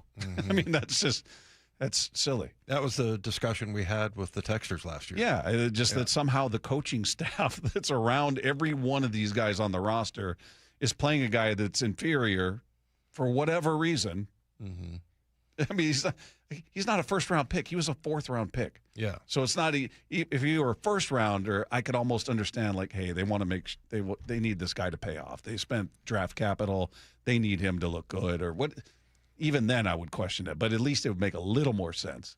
They're putting out the best individual as they see it, based on all of the practice, all of the interaction, all of the feedback from position coaches.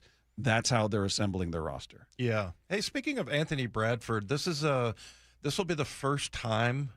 This is his fourth year. This will be the first time I heard this on Bump and Stacy were talking about it, that he has the same offensive line coach. He's had three, counting John Benton. He's had three, so now he gets a second year with John Benton. Does that help? I don't know, but maybe it's something. Maybe it's something for him that he's able to focus a little bit more, get coached up in that regard. But I don't know, man. It's just different with Mike McDonald because, and look, Pete, always say, the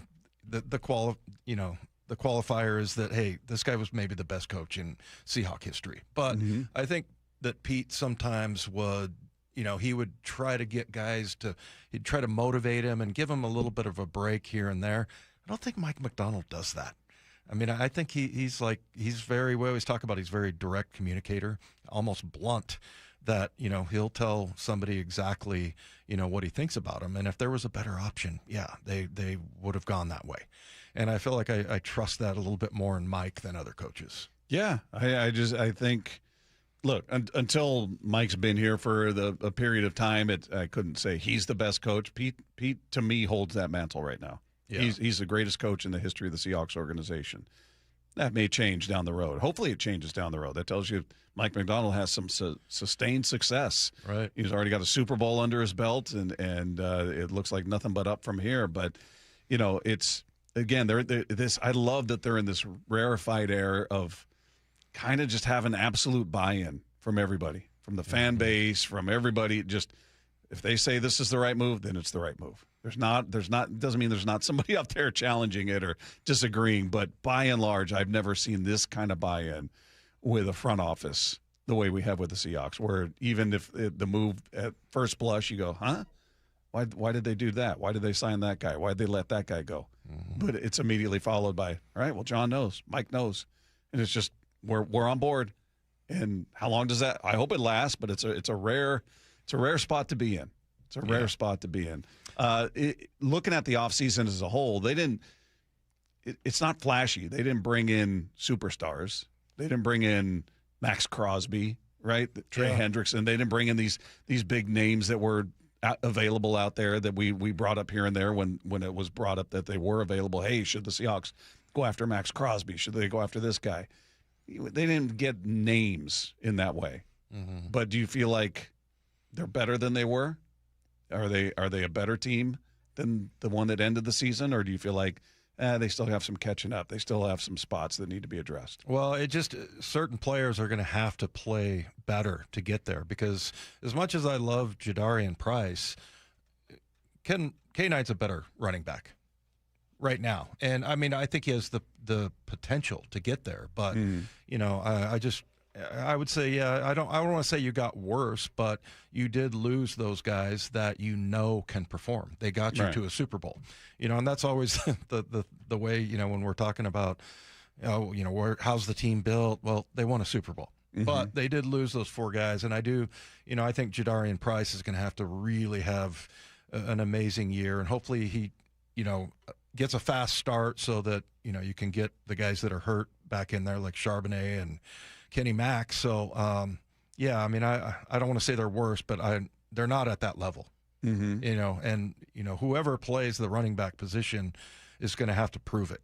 And K9 had a fantastic year, over 1,000 yards, and he has 300 in the playoffs. Yeah, I mean, that's going to be tough to but it's not like, I don't know, you look at this roster and go, it's not like there aren't solutions for the problem, the holes that you lost. I think it's I have a hard time saying they're worse, but I kind of pumped the brakes a little bit especially on K9, just because he was a fantastic running back at the end of the year. ESPN just released their offseason power rankings, and the Seahawks are in the top spot. How about that? Seahawks at number 1, and it says most improved position, guard. So it says the Super Bowl champions didn't lose anyone on their O-line, returning all 11 players who had at least one snap last season. That group should improve with continuity, and one draft pick could be their biggest addition of the offseason. GM John Schneider traded a 2027 fourth-round pick to draft Iowa's Bo Stevens in the 5th round. The AP All-American in 2025 looks like he'll provide some needed competition for Anthony Bradford at right guard. Well, you've brought this up many times, and it is absolutely a motivating factor. Anthony Bradford's in a contract year. Yeah. So, I mean, if he doesn't get the message, and we'll see, he's working with John Benton for 2 years in a row, and maybe that message will get him, because as much as there was 5 or 6 plays, per game, he had, probably 5 or 6 plays on the other side that were so phenomenal that it's like, God, nobody else can really do that. Yeah. I mean, you look at like Trent Williams is one of those guys that you can see on the field. He's just like, he's like Superman out there. And, and he does that consistently. Whereas, for AB, he needs to get much more consistency. But it's kind of interesting that I thought that maybe Bo Stevens would be like kind of a project, but he's familiar with the offense, and we talked about him being a highly intelligent guy. We'll see. It'll be amazing if he served no other purpose other than making Anthony Bradford better. Then he's worth it. Absolutely worth it. And look how much better. Look, we're going to find fault. Look, if we put the spotlight on Abe Lucas the way we do Bradford, you're going to find moments where you're going, what the hell happened there? Yeah. I mean, that's true of any old lineman. I mean, they're going to have those plays in games, but I think we're conditioned to go, all right, what's Bradford doing? What did he do on that play? Oh, somebody got through. What did Bradford do? Whatever. So I think had we had that kind of focus on any of the other 4, you would have seen bad plays, right, along with great plays. And you, again, the final nail is you won a Super Bowl. You won a Super Bowl with that guy as your starting right guard. Right. So it doesn't mean it shouldn't be improved or he couldn't be improved, what have you, but I don't think it's as dire as some make it seem that, oh, you got to get him out of there. Right. Well, and the other thing is like, most teams don't have like 4 of the 5 offensive linemen that they really trust. Yeah. Everybody is a project. And, we talked to Mark Schlereth, and he talks about offensive line play and how it's, declined a little bit. And a lot of it has to do with the lack of contact. Yeah. In practices and everything. So, yeah, when they're out there running around, I don't even want to watch the offensive linemen if they don't have pads on. Yeah, if they don't have pads and helmet. I don't care. It doesn't care count. What they're doing. It really doesn't. Yeah, it really doesn't. By the way, just rounding out your top 5, just if you're curious about ESPN's power rankings as they sit right now, they got the Seahawks at 1, they got the Rams at 2, they've got the Broncos at 3, got the Bills at 4, Eagles at 5. Patriots all the way down at 6. Looking at the top 10, 7 is the Packers, 8 the 49ers, number 9 the Chicago Bears, and 10 the Baltimore Ravens. That's your top 10. Yeah. You can go through it and see everybody else, but how about the Chiefs being at 12? Yeah, it's interesting. Something to prove there, but yeah, interesting look. Doesn't mean that's how it'll go, but it's kind of interesting to see how they view the Seahawks and the Rams right there, 1 and 2. Which is how it was last year. Meanwhile, the Mariners are getting ever closer to having to make a decision that could change the course of their season. We'll get into that coming up next with Wyman and Bob at Seattle Sports on 710. Mariners win! The Mariners win! Man, did the Mariners ever need a win like last night's win. Goodbye! Luke Raley. One swing cuts the lead to 1. That's what they've been waiting for. Can the M's make it 2 in a row and spark a run? Mariners and Braves, Game 2. Tonight at T-Mobile. First pitch at 6:40, pregame at 5:30. Every pitch, every game, one app for free. The Seattle Sports app. Hey, are you somebody that's just tired of having to have a pair of reading glasses with you at all times? I was. I can tell you, if I forgot them, I went to a restaurant or a store, I was out of luck. I couldn't read the menu. I couldn't read labels on products in the store. It was just a pain. That's why I decided to take the big step and go to K2 Vision RLE and change my life. It's Bob Stelton here. When you add King LASIK and K2 Vision, that equates to freedom vision for every stage of life. LASIK and Evo ICL from King LASIK gives you freedom from glasses and contacts. Refractive lens exchange from K2 Vision RLE adds extra freedom from readers and cataracts. So again, if you're somebody that struggles with distance vision or small print, you need reading glasses at all times, K2 Vision RLE could be your perfect and permanent solution. And the best part is you'll never develop a cataract. With over 400,000 procedures, Doctors Kopstein and King are two of the most experienced vision correction surgeons in the country. Whether it's LASIK, Evo ICL, or RLE, trust the most experienced team of doctors out there with all of the data to recommend the very best procedure for you. Schedule your free Zoom consultation today. Just go to k2visionrle.com. King LASIK and K2 Vision RLE, no glasses, contacts, readers, or cataracts. That's k2visionrle.com. Hey, it's Mike Salk here for my friends at Snoqualmie Casino and Hotel. Celebrate Mom with Snoqualmie Casino and Hotel's Mother's Day weekend giveaway. You could win one of 100 designer handbags filled with prizes on Saturday, May 9th and Sunday, May 10th. Don't forget to book a stay at the new hotel. It's awesome. Elevate your next getaway by combining effortless style with the utmost in relaxation. Head to snocasino.com for details. It is Seattle's closest Snoqualmie Casino and Hotel. Please game responsibly. Does your yard need shade, privacy, or a little brightening up? Look no further than Big Trees. I'm Nancy Penrose, owner of Big Trees in Snohomish. At our 30-acre location, there are thousands of trees to choose from and knowledgeable staff, including a board-certified master arborist, to help you find exactly what you're looking for. Visit the nursery and learn more about Big Trees at bigtreesupply.com.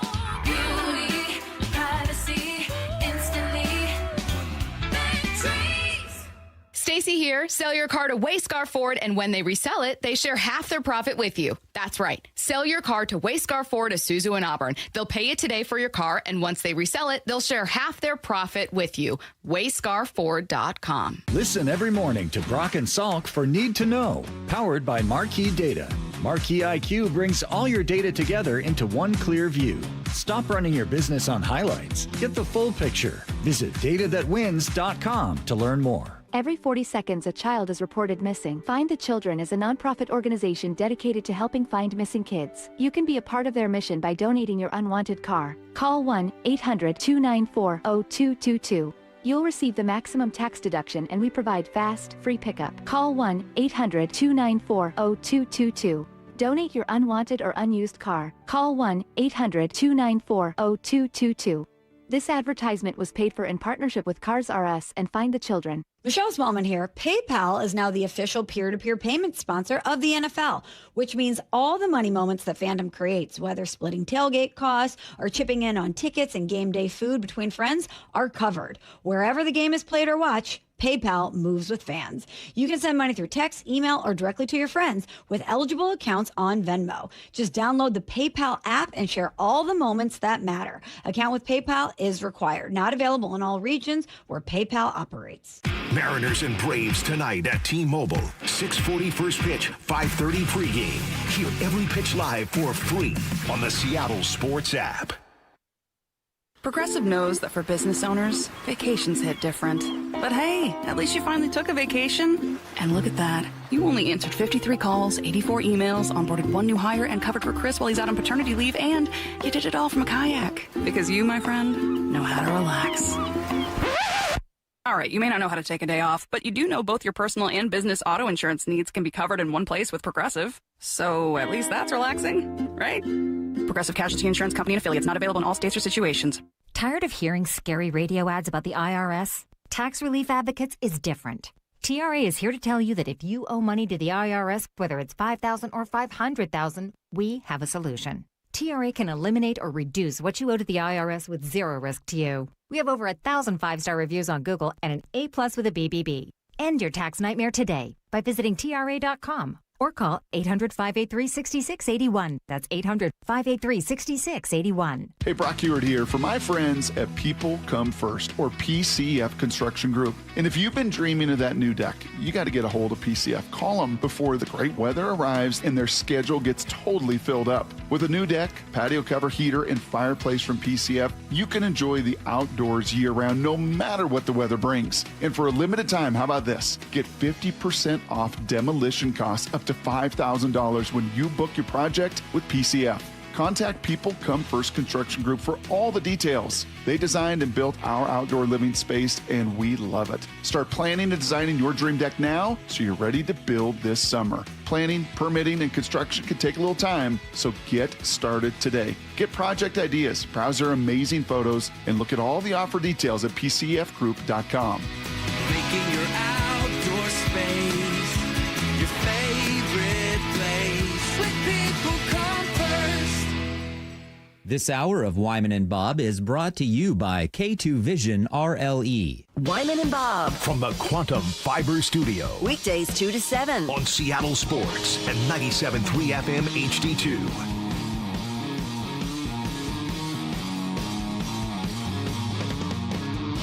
Text line is there for you at 866-979-3776. Whatever you want to weigh in on. Mariners, Seahawks, whatever's on your mind.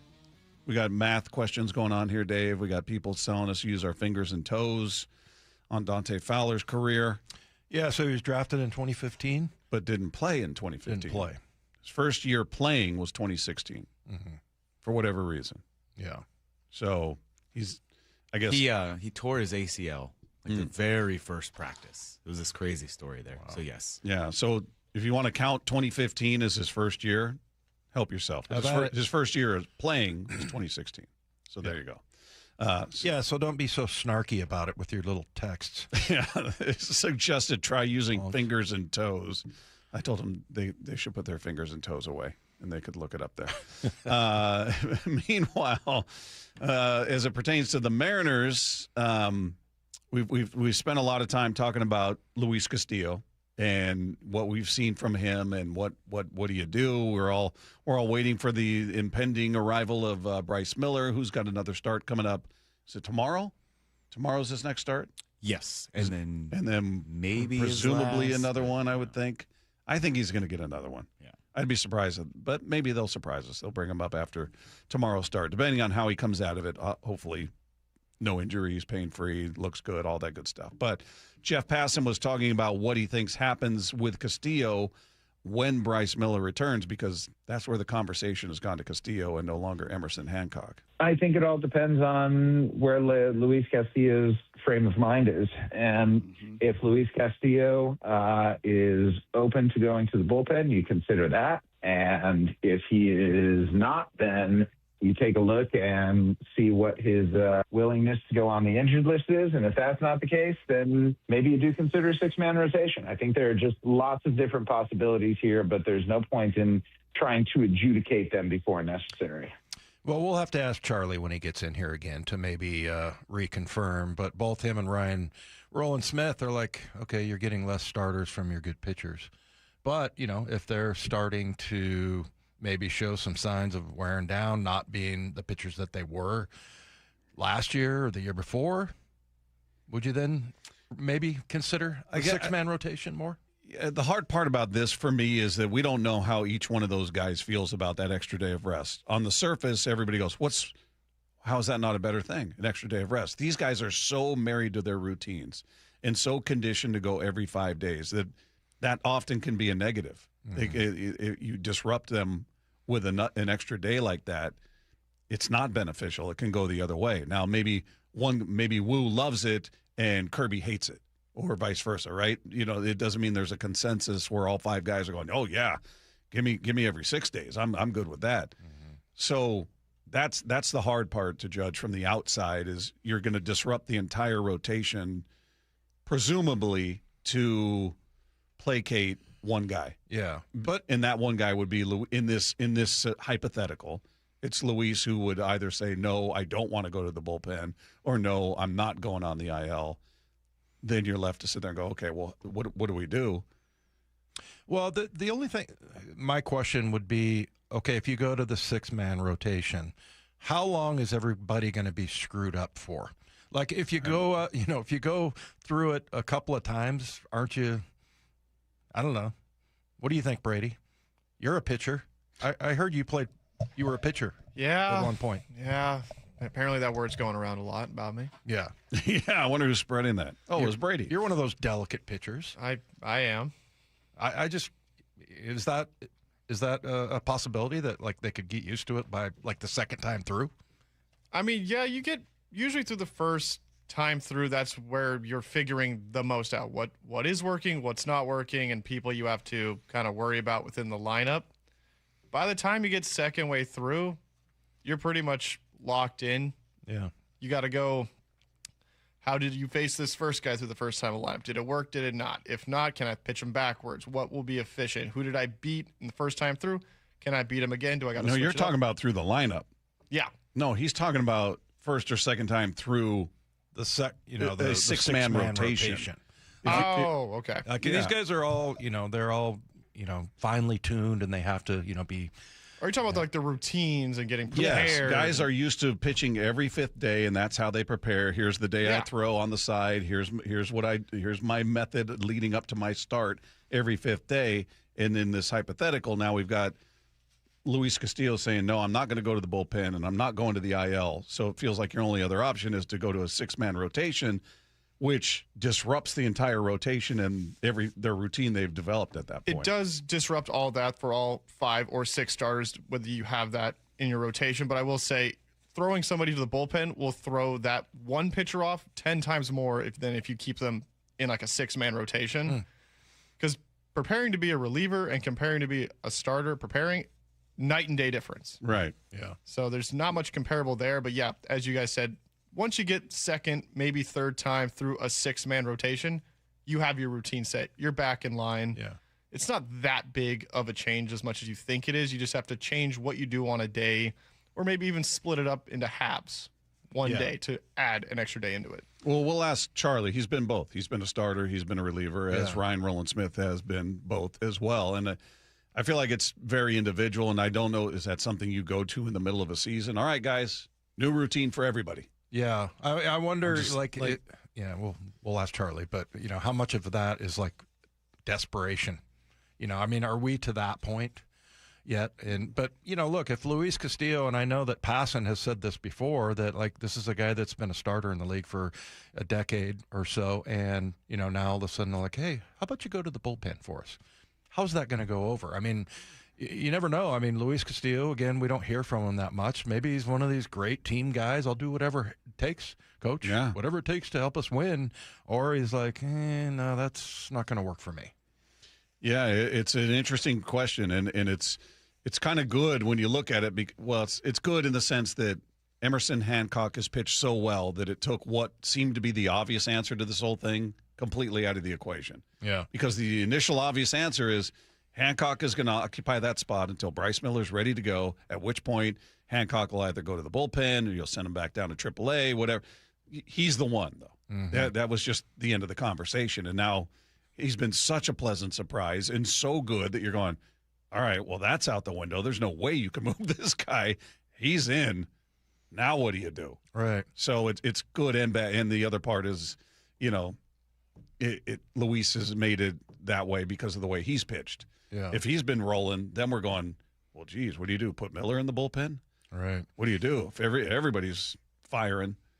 Well, what Brady said makes total sense to me because, like last night we were talking about, Munoz getting into a groove, and Ryan Rowland-Smith was talking about it. Yeah, he threw 14 pitches. Yeah. It's a totally different, approach. And, I would think that would be the bigger disruption. And, I was worried more about, like, how is Luis Castillo going to take this?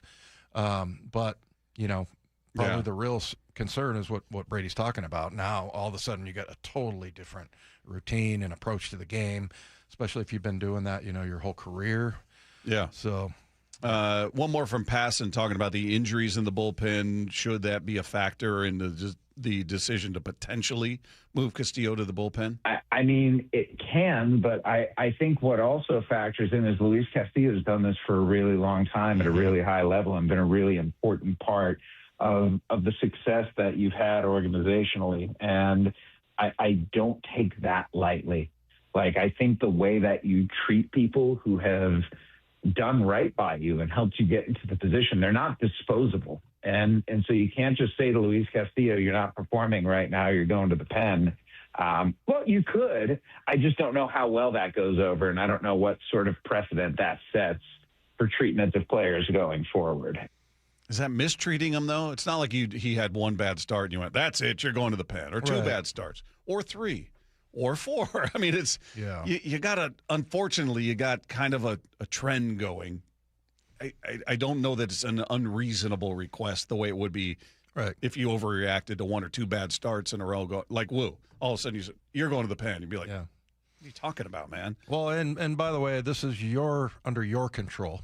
Yeah. Castillo. And then also, we're going to continue to pay you the same amount of money. Oh, yeah. He gets every penny regardless of what he's doing. One more quickly before the break from Passon, just talking about how delicate the balance is for the Mariners with whatever they end up doing with Luis. Having a productive Luis Castillo makes them much likelier to be a World Series team. And so, you can get rid of your manager and survive that. But knowing that Castillo has to be around still, you just need to be mindful of the way, not even the way that you're treating him, right? Because the way that you're treating him is through your perspective. The question is, how does he feel like he's being treated? Mm-hmm. That is imperative here. And if you can thread the needle and figure out a way to solve your problem while still keeping Luis Castillo content, then that's the ideal. That's the goal. That is the aim of this whole thing. And it's a very delicate and difficult subject. It's going to be interesting, and hopefully Hancock continues with the way he's going. Miller continues to improve, and we get to that point. Maybe it is a six-man rotation. We'll find out. And again, we'll talk to Charlie Furbush about that. He'll join us in studio at 4 o'clock, so get his perspective. Meanwhile, got some more insight on one Mariner injury yesterday. We're going to hear about that when we sweep the dial. Coming up with Wyman and Bob at Seattle Sports on 710. Rock and Salk, morning 6 to 10. The great Daniel Jeremiah, we spent a lot of time talking with you about Jadarian Price. Is he the starting running back game one of the season? I would imagine so, and then you're going to kind of be able to ease Charbonnet back in. He can do everything you want to do. So, yeah, I think he's fully capable of being that guy. Vision, balance. His ability in the passing game, I think, is underrated. I think he's going to be able to do some things, catch the ball out of the backfield. He's got good hands from that standpoint. Only on Seattle Sports. It's Dave Wyman here, and you've heard me talk about a local company for over a year now, and I really love working with them. It's Harley Exteriors, and you can expect a no-pressure consultation. They're great people, and they're great to work with, and their windows are absolutely beautiful. I recently met with them, and I was excited to hear about the many Seattle sports listeners that they've worked with because of this commercial right here. And right now, Harley Exteriors has stepped up with a can't-miss offer. Right now, get $450 off each new window, $1,000 off each patio or entry door, 12-month or 18-month no interest, no payment options. Plus, $200 off your entire project, and if that isn't enough to get you started on a new project, I don't know what is. So schedule a consultation just like I did. Give them a call at 833-HARLEY, that's HARLEY, or go to harleyexteriors.com. Minimum purchase of 4 windows required for window discount. Qualifying windows must be 36 by 36 or larger. No size minimum on patio or entry doors. Financing, subject to credit approval, cannot be combined with other offers outside this promotion. Offer valid through May 31st. Harry Douglas here. I don't wait for birthdays to celebrate. I grab Confetti Craze 5-Hour Energy. It tastes like rich vanilla birthday cake with buttery funfetti goodness. Seriously, it's unapologetically extra in the best way. And it's sugar-free, so I get all that cake flavor without the guilt. It's tiny, portable, and ready for whenever I need a quick boost. I keep one with me because you never know when you'll need a little party energy. The Funfetti flavor is back on 5hourenergy.com or on Amazon. Crack open a Confetti Craze 5-Hour Energy shot today. Rich Eisen here. PayPal is now the official peer-to-peer payments sponsor of the NFL. which means all the money moments that fandom creates, whether splitting tailgate costs or chipping in on tickets and game day food between friends, are covered. Wherever the game is played or watched, PayPal moves with fans. You can send money through text, email, or directly to your friends with eligible accounts on Venmo. Just download the PayPal app and share all the moments that matter. Account with PayPal is required. Not available in all regions where PayPal operates. Get a $15 O'Reilly gift card after rebate when you buy 5 quarts of Mobil 1 full synthetic motor oil at O'Reilly Auto Parts. O'Reilly Auto Parts. Support comes from Amazon Business. You can't rely on guesswork to run your business. With Smart Business Buying, innovative AI tools optimize your purchasing experience, paired with delivery options built for business. Empower your team today. Learn more at amazonbusiness.com. Pump up the volume. Business moves fast. Orders roll in, deadlines close in. When you ship with USPS Ground Advantage, you can keep up with confidence. Every package stays in our secure network from dock to door. And with nationwide reach, dependable tracking, and upfront affordable pricing, you get built-in peace of mind. You run the business. We run the routes. Visit USPS.com/Ground Advantage to learn more. 1-877 Cars for Kids. KARS Cars for Kids. 1-877 Cars for Kids. Donate your car today. Call 877 Cars for Kids to reach a friendly live agent. Donation is super easy, and your car can be picked up as soon as tomorrow. Call us now or go to carsforkids.org. 7 Cars for Kids. Donate your car today. Did you know you can donate real estate too? Mariners and Braves tonight at T-Mobile. 6:40 first pitch, 5:30 pregame. Hear every pitch live for free on the Seattle Sports app. Go big this spring at Chef Store. That means more fresh meat, produce, and supplies for less, so you can focus on what's next. We're open to the public, no membership required. All that and so much more. Chef Store. Shop big, save bigger. This is Rick Jones of Goldberg Jones Divorce for Men. As a family law attorney, I know firsthand the challenges and obstacles men face in divorce and custody matters. Our firm is committed to protecting what matters most, and we're on your team. Find us at goldbergjones.com. It's a brave face we put on. We never want to be any trouble. But you know, getting older isn't all smiles and birthday parties. Sometimes it's facing the fact that we are aging. And you know what? That can be pretty hard. If you need a little support or just want to talk to someone, 988 is here for you. It's free and it's confidential. Call 988 anywhere, anytime. A message from the Washington State Department of Health. Still planning your summer vacation? Tired of airports and long drives? Anacortes Yacht Charters has a better option. Cruise the San Juan Islands aboard a fully equipped yacht. Take the helm of a bareboat charter or hire a skipper to explore on your terms. Quiet coves, lively harbors, no schedules. Just a tide guide and a sense of adventure. With a fleet of 50 powerboats and sailboats, AYC has options for groups large and small. From beginner to old salt. Start your San Juan adventure at ayc.com/KIRO. Hear that? Sounds like simple. Valvoline Instant Oil Change simple. No appointments. About 15 minutes to change your oil. Then out the door and back to life. Yeah, honey, on my way. Valvoline Instant Oil Change. Expert service doesn't need to be overcomplicated.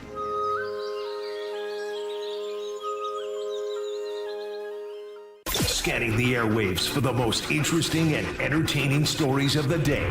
Sweeping the dial. Every afternoon at 4:45 with Wyman and Bob. Presented by Silver Reef Casino Resort. Ken Walker was doing an interview with Mike Florio of Pro Football Talk, and Florio asked him kind of when he knew or when he got the sense, and if this was during the season, that he might not be back with the Seahawks. Yeah, I would say probably, if I'm being honest, probably like sometime during the season. Things didn't work out how, I was expecting it to, and that's all right. It worked out for the team. So, but yeah, sometime during the season, and then we get to free agency, and, free agency, and you pretty much knowing, like, you weren't going to be there no more. Well, me personally, I wasn't going to be there no more. I'm going to root for Ken Walker. I am too. I didn't have any problem with what he said. No, not at all. I mean, they didn't get a deal done during. We kind of thought they were going to get a deal done, though. Remember John on the stage at the Super Bowl parade, and kind of turned out just to be an awkward joke. Yeah, we thought, well, he wouldn't say that unless there was something to it, and well, apparently he would. So yeah, an awkward joke that guy was a heck of a running back. Certainly at the most crucial time, you needed him to be a heck of a running back. He was, when Charbonnet's down and McIntosh isn't there, and he's the man, and he goes over 300 yards in just the postseason. Yeah. He's your Super Bowl MVP. Over 1,000 during the regular season. Who's interviewing him, Mike? I know it's Pro Football Talk, but I'm trying to remember. Mike Florio. Oh, Florio? Yeah. He had lots of questions lined up because K9 was given really short answers. Yeah. And but good to know he's not like that he's that way with everybody. Yeah. I think the few times we've ever talked to him, he's brevity is key with him. He doesn't have a ton. But let's just say you're him. I mean, you know, you run your tail off, you get 1,000 yards, you get 300, you're the Super Bowl MVP, 300 in the postseason, and then, you know, they went and, you know, gave Shaheed like $17 million, I think it was. So, and you're like, what did he get, 14 in Kansas City? Yeah. So, I don't know. I mean, I think every player is like that, you know, when I went from here to Denver, I was like, they really appreciate me here because they, you know, they came after me and kind of recruited me and then gave me more money. And so, yeah, you're always going to have a much more positive feeling about that situation than the team that you came from. Sweeping the dial. So we got the news yesterday of Gabe Spire being put on the IL. Dan Wilson, before the game, gave a little bit more insight onto why he was put on the IL. And I guess the good news here is it sounds like it won't be much more than the 15 days. Yeah, I gave a little shoulder inflammation, and you know, time for him to kind of step down for a minute, give it a little bit of rest. We're nothing that's too concerning other than just giving him a little bit of rest and a little bit of a blow right now. And obviously, you know, having those two guys down is going to make it difficult, but I think just adds more importance to getting our offense going and giving us a little bit more cushion there, especially later in the ball game. And adding on runs, I think, is always important. It's one of the things when we're going really well, that's what we do. Yeah, it's what we talked about before when when Brash was down. Then we heard yesterday about Spire that puts more pressure on the starters to go deep. Right. Hopefully they can do that, and then the offense to provide a cushion. That's always what you want. It doesn't matter what shape your bullpen's in. You want to obviously score as many runs for your starters as you can to take the pressure off of them and not have it be a one-run situation all the time. So, yeah, that's always key. But more importantly to me is just the starters getting deep into the game, because you don't have the luxury of two leverage arms right now. Well, and you've always kind of been used to it with Luis a little bit, but not, you know, Logan and certainly not Woo. Yeah. So that just makes it, and this is going to be interesting to watch these next two outings here. You're going to get Kirby and then Woo tomorrow. See where he's at. Sweeping the dial. Oh, this was kind of interesting. Adam Schefter was on Unsportsmanlike, that morning radio show on ESPN Radio, and they're talking about a move that, I mean, kind of went under the radar. The Packers signed Tyrod Taylor, and it made it sound like that they originally wanted Anthony Richardson, but the Colts they want to let him go, but they don't really want to let him go without trying to get something back. This has been one of the youngest teams in the league for a while now, and so to have more veterans in there, even at the backup quarterback position, I think that's a welcome thing. I think young players could learn from Tyrod Taylor. And when you bring up the name Anthony Richardson, I think that the Packers did check in on that, and the Colts wanted more than the Packers would have been willing to give up. What could they realistically be asking? Like, realistically, I'm sure they're asking high, hoping the other team counters and they meet in the middle somewhere. But realistically, what could they reasonably expect to get for a guy? I understand he was the 4th overall pick. He's been, if you're just going to look at what he's produced, it's been a disaster. He's been hurt the majority of his career, and when he's played, it's not been good. Remember when he played and talked about getting tired in a game? Yeah. He was running. I mean, so you've had kind of faux pas even when he was out there. It has just not been good at all. So keeping that in mind, I'm so curious what they were being offered versus what they think they should be getting. Yeah, I mean, he's played in 17 games, which is just a tick over how many games he played in college. Yeah. I think the number in was 3 seasons, by the way. That's 17. Yeah, I think it was, in the NFL, and I think in college it was like 14 or 15. I mean, the guy was, physically just a monster. Everything. Yeah, big dude. What's he listed at? 6'4", 244. Jeez. It's a linebacker. It's an edge rusher. But the 1 year he played the most games in 2024, he played 11 games. His completion percentage was 47.7. He had 8 TDs and 12 picks. You don't want to see that number south of 50. And he's right at 50.6 for his career. But, the 12 interceptions is really bad. These are, 1973 numbers. Yeah, they for a are. Quarterback. I wonder if he's a guy that could be the next reclamation project, the next Baker Mayfield, Sam Darnold, Mac Jones. Is Trey Lance ever going to be on that list? I don't know. Doesn't look like it. I don't know. All right. Cal is back in the lineup today, but is his injury something that could linger for a while? We'll talk about that, talk about the potential of a 6-man rotation. Charlie Furbush is going to join us in studio, talk about all of that and much more. It's coming up with Wyman and Bob, Seattle Sports on 710. Mariners win! The Mariners win! Man, did the Mariners ever need a win like last night's win. Goodbye! Luke Raley! One swing cuts the lead to 1. That's what they've been waiting for. Can the M's make it 2 in a row and spark a run? Mariners and Braves, Game 2. Tonight at T-Mobile. First pitch at 6:40, pregame at 5:30. Every pitch, every game, one app for free. The Seattle Sports app. Hey, it's Dave Wyman for Bellevue Rare Coins, and I'm excited to be working with them again as we're seeing the price of gold at all-time highs. And here's what that means for you. Items you haven't thought about in years can be worth thousands of dollars. Old jewelry, coin collections, gold watches, necklaces, pendants. It's worth finding out what those items are worth during such a strong market. Even broken and used jewelry can go for a lot of money. The folks at Bellevue Rare Coins had a customer stop by on her way to donating a box of jewelry.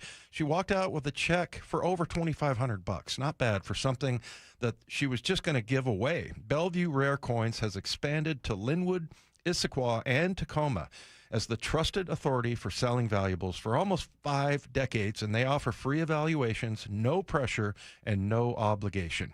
A lot of people don't realize how valuable some of these items are, so before you give anything away, get it checked out at Bellevue Rare Coins in Bellevue, Linwood, Issaquah, and Tacoma, or go to BellevueRareCoins.com. If the world were like a Sleep Number mattress, everything would adapt for your comfort. Because as your life changes and your body changes, Sleep Number mattresses adapt and shift to give you personalized comfort night after night. And now everything's on sale during our Memorial Day event.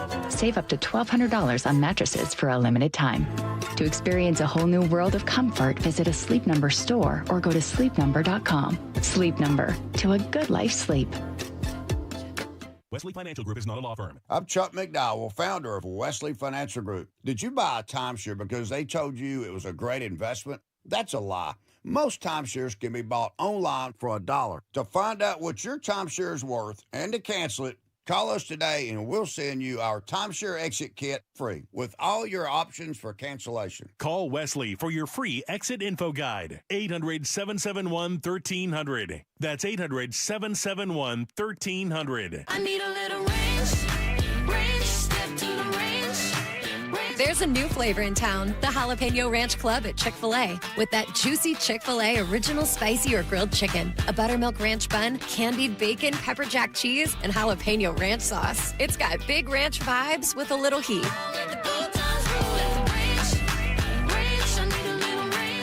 Chick-fil-A's new Jalapeno Ranch Club, available for a limited time only. Order ahead on the Chick-fil-A app. If the world were like a Sleep Number mattress, everything would adapt for your comfort. Because as your life changes and your body changes, Sleep Number mattresses adapt and shift to give you personalized comfort night after night. And now everything's on sale during our Memorial Day event. Save up to $1,200 on mattresses for a limited time. To experience a whole new world of comfort, visit a Sleep Number store or go to sleepnumber.com. Sleep Number, to a good life's sleep. Well, this week's First Mark Challenge victory goes to Norm. Norm, why did you call First Mark Insurance? Spending too much money on insurance, and it just kept on going up higher and higher and higher. And this last time I did the First Mark Challenge. So they were able to save you some money, Norm? Oh, yeah, at least $2,000 a year. What? At least. Wow. You ever feel like, man, I wish I would have taken that First Mark Challenge earlier? Yes. I mean, $2,000 I could have saved a year, over probably 4 or 5 years. Wow.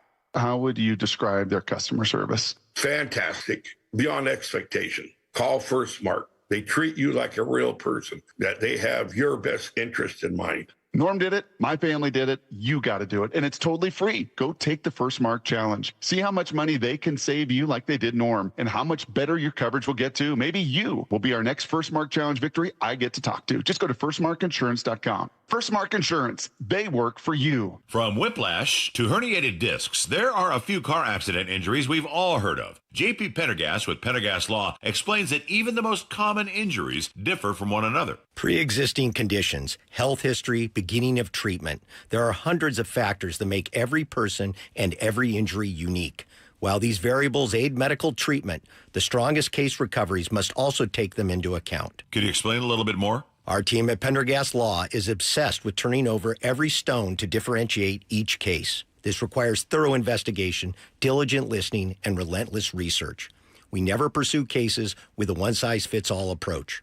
We built our success by treating every injury and every case with the individualized attention our clients need and deserve. Pendergast Law's individualized approach to even the most common injuries makes the difference in case outcomes. It's another reason why I can't recommend them enough. If you or a loved one has been injured in a car accident, call Pendergast Law. We can help.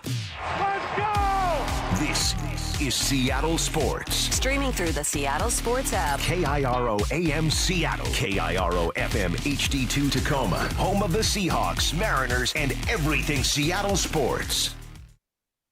Seattle Sports Snapshot. Mariners get back to it tonight. Game 2 of their 3-game series with the visiting Atlanta Braves. They took Game 1 last night, hoping to do the same tonight. When they send George Kirby to the hill, he faces off against Bryce Elder. You can catch it all starting at 5:30 with the pregame show. 6:40 first pitch right here, Seattle Sports on 710. Games going on right now. Headed to the bottom of the second in Philadelphia. No score between the Phillies and the A's. Orioles out to a 3-0 lead over the Marlins in the bottom of the first in Miami. It's the Red Sox up on the Tigers right now, 3-1. That one in the bottom of the first in Detroit. Blue Jays shutting out the Rays in the top of the second in Tampa, 2-0 the score there. And the Nationals out to a 1-0 lead over the Twins, headed to the top of the second. Snapshot brought to you by Miller Lite. When it's game time, it's Miller time. This hour is serviced by the Lee Johnson Auto family. From the Quantum Fiber Studio, this is Wyman and Bob. On Seattle Sports. Streaming live on the Seattle Sports app and at seattlesports.com. Now, here are your hosts, Dave Wyman and Bob Stelton. We do it every week during the baseball season, bring in this guy for a nice long conversation about the world of baseball and the Seattle Mariners. Former Seattle Mariners reliever Charlie Furbush in studio with us. How are you, man? I'm great. My favorite hour of the week. Hopefully it's yours too. Is it? Yeah. I love it. I love it. Are you going to be okay with those headsets? I am. Okay. Okay. I didn't bring my own personal set today, but luckily there were some backups, right, Dave? Yeah. How many people do you tell that to? That this is my favorite half hour of the. This is a week. Many people. Yeah, I think. We like to think we're an exclusive club here, though. Oh, absolutely. Yeah. Just a little bit above. While he's here, it's his favorite hour. And then when he's on with somebody else, that's his favorite hour. No, come on, guys. It's too much fun hanging out with you guys talking baseball. Well, today's perfect timing because we were talking about this rotation, certainly. And we're all anticipating the arrival of Bryce Miller. And for the better part of the season, it's been what happens to Emerson Hancock. Well, he's going to go to the bullpen. You'll send him down. But he's pitched so well. I mean, his last start was phenomenal. 7 innings, 1 run, no walks, 14 Ks. He's not part of the conversation anymore, as far as I'm concerned. He's got a rotation spot. Now it's flipped to, well, what do you do with Castillo when Bryce Miller comes back? Hypothetically, Bryce Miller gets his next start tomorrow. Maybe he's got one more after that. We'll see. But he's healthy. He's ready to go. He's stretched out. What do you do? I mean, we've talked about the idea of a 6-man rotation, talked about the idea of a bullpen, maybe the IL stint. What would be the right course, do you think? Yeah, I mean, I think this is the question of the first few weeks of May of what the Mariners will do with the rotation. I think given the emergence of Bryce Miller and what we've seen from him, and clearly his stuff looks sharp as can be, it just feels like somebody's going to get the short end of the stick. And I think right now it certainly points to Castillo. And I think he can make that transition to the bullpen, no big deal. I would imagine that his stuff will play up a little bit, not having to throw 80, 90, 100 pitches a game. So the 6-man rotation just feels like it would have to be perfect, and everyone would have to be on board to make it work. I just don't see that a reality right now, you know? So it'll be interesting to see what happens, but it seems like based on performance, based on what have you done for me lately, that it would be Castillo gets the short end of the stick there. Our guy Brady Robick, who pitched in college, he was saying, you know, what? Yeah, you didn't know that? Yeah. How come you never said anything? All right. Yeah, I threw a ball a little bit. Yeah. But no, he said something that made a lot of sense, and I'm curious your take, but going from a 5-man rotation to a 6-man rotation, what has to be done, like mentally and everything, and get, you know, the discipline down and everything, that compared to being a starting pitcher going to the bullpen, that's much more disruptive. That's a huge jump. Whereas the 6-man rotation, you might get to it. And I know you're against the 6-man rotation, but you know, it might take you a couple of weeks to get up to speed, to get the timing down and all that. You know, they talk about pitchers being very ritualistic. What do you think of that comment? Yeah, I mean, I think the transition from starting to relieving is 100% more challenging than to go into a 6-man rotation, right? I think you just pitch less often in the 6-man rotation, and that transition, you know. Well, especially after 10 years. I mean, with Luis Castillo, I mean, that's got to be like a huge. Yeah, unless there's something we don't know about, and he's super prideful and saying, I'm a starting pitcher, that's all I'm going to do. Yeah. Then that may present another problem, another, you know, hurdle the Mariners have to overcome in that sense, and that's just. I think that's what's so difficult is that it just feels like there's a logjam of players, and at some point, you know, a tough call is going to have to be made, right? And that's just the way it is. But yeah, in terms of making that transition to the bullpen, it is more challenging. I think my fear of a 6-man rotation is that with off days, or if there are multiple off days in a week, and now you're pushing guys out, you know, 7-8 days. So, you know, you look at just how the schedule shapes up. Maybe it's not as valuable as you think. And I think we've talked about it, like, especially how Hancock's pitching. You'd want to see him every 5 days. You don't want to see him every 6 or 7 days.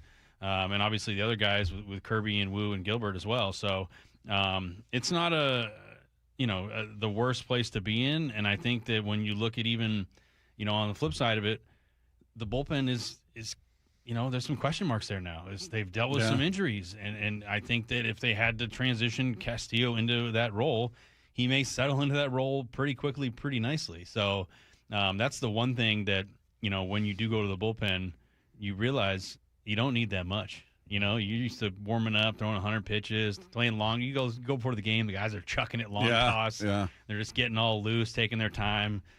A little different in the bullpen when that phone rings. Say, hey, kid, let's go. Get hot now. And it's just a completely different scenario. So that's where your adrenaline kicks up, and it feels so different because you don't have any room for error out of the bullpen. And that's really the big challenge, is that as a starter, you kind of have this leash you can play with. I mean, even look at Logan. He gives up the solo shot, gives up some more runs. He's still in the game and kind of salvage the outing, if you will. In the bullpen, you have zero room for error. You can't just go in there and go, oh, yeah, I didn't get that guy out. It's okay. It's like your job is to come in and completely shut the door immediately. So that's the challenge, is like you realize how little room for error you have, and sometimes that can be mentally debilitating if you've never dealt with it before. Yeah, I want to ask you this, because you talked about, you know, the phone ringing, and then you got to get up and get that. That's a huge deal. Like, in running onto the field, up to the mound and everything. Like, it's a pretty dramatic moment. I imagine there's got to be, like, you must have been nervous as hell, like your first time in the big leagues, because everybody's looking at you, right? Yeah. I mean, when I played linebacker, I was one of 11 guys running around out there. I wasn't like not everybody in the stadium was focused on me. What's that feel like?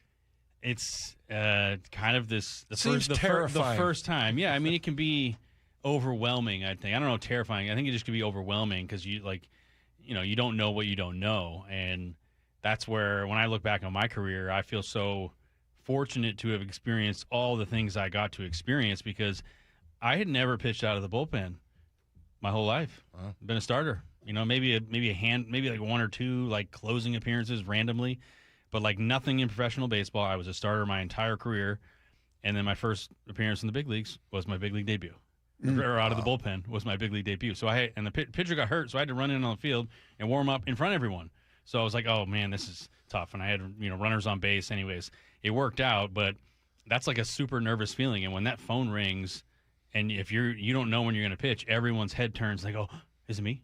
Like, is it me? Is it me? And you watch the game, you understand the situation, you understand who's up, who's down, but like that's still you talk to any reliever that gets that call, even the closer that knows he's coming in, that phone rings and you just get this shot of adrenaline that like it's on, it's time to shine. Yeah. So, and it takes a little bit of time to kind of calm your nerves and like go through that and figure out what you need each day to kind of balance that adrenaline rush. And sometimes it can be too much and it gets you going too fast, but a lot of times once you get used to it, it becomes just like riding a bike. Yeah.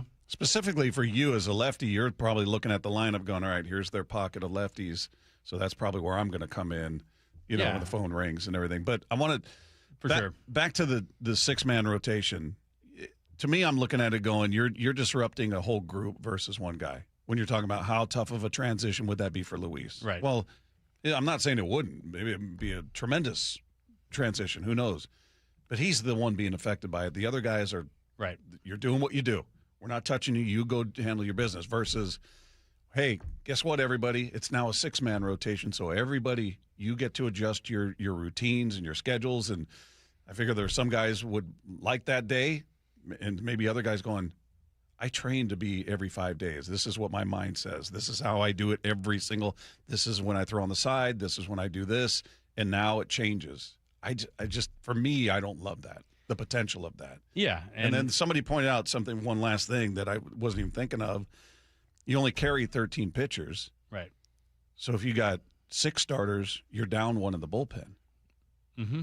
It presents another issue, right? Another challenge that you don't want to maybe put yourself in. So instead of, in one way, shape, or form, putting it this way, like catering to Castillo to keep him in the rotation and add Miller and then lose a bullpen guy, instead of trying to do it that way, you may have to cater to the rest of the guys in the team, knowing that this is just where we're at right now. It doesn't mean that, and that's why I think Castillo is like a perfect example and a guy that would go to the bullpen and be fine. But what it also does is gives yourself an immediate depth option if you need it. So if something were to happen and you had to call him in earlier in the game, or if somebody got hurt, hopefully that never happens, but if that happens, then he could fill right into that spot and hopefully give you 4 innings, 5 innings, and not lose that stamina that he's built up at this point. So I think he does have that ability to make the transition, but it'll be interesting to see, what the team ends up doing. And I think that, maybe when we sit here in early April, we don't see the emergence of Hancock, and we think that maybe he's the short man out, right? But when guys have experience and they, year over year get better and better, and they start figuring it out, the last thing you want to do is disrupt what they got going on. So, life is a game, baseball and life, they're game adjustments. And right now, that's what you got to do, right? Life advice from Charlie. That's I right. love it. Hey, what's that like when I was kind of comparing it to football, in the playoff game against the Niners, they return the opening kickoff, and you're like, oh boy. For Logan, third pitch just gets jacked. And what does that do? What did you see from him and his as far as his whole outing last night? What did you take away from that? Yeah, I think I'm still impressed by it's kind of the bounce back. You never want to give up early runs. The first solo shots really won't hurt you at the end of the day, but I think he made it a pretty quick adjustment. And when you're playing a team that's really, really, playing well like the Braves are, and that happens, it kind of forces you just remind yourself, like, no, you got to turn it on. Like, this is on now. Like, there's no holding back. So sometimes I think you may want to ease yourself into the game as a starter and kind of get through that first inning. I'm going to just attack with my fastball and kind of navigate the lineup and at-bats that way. But you may find out a couple of at-bats in that it's going differently than how you planned. So you got to make that adjustment. And I think that Logan did a good job making that adjustment. And in every sense, I was hoping that he was going to get to the 7th inning, but he got to the 6th inning and obviously gave up a couple home runs there. But it seems like he did everything in his power to fight back and give the team a decent chance to come back and win the game. And what happened? They did. Yeah.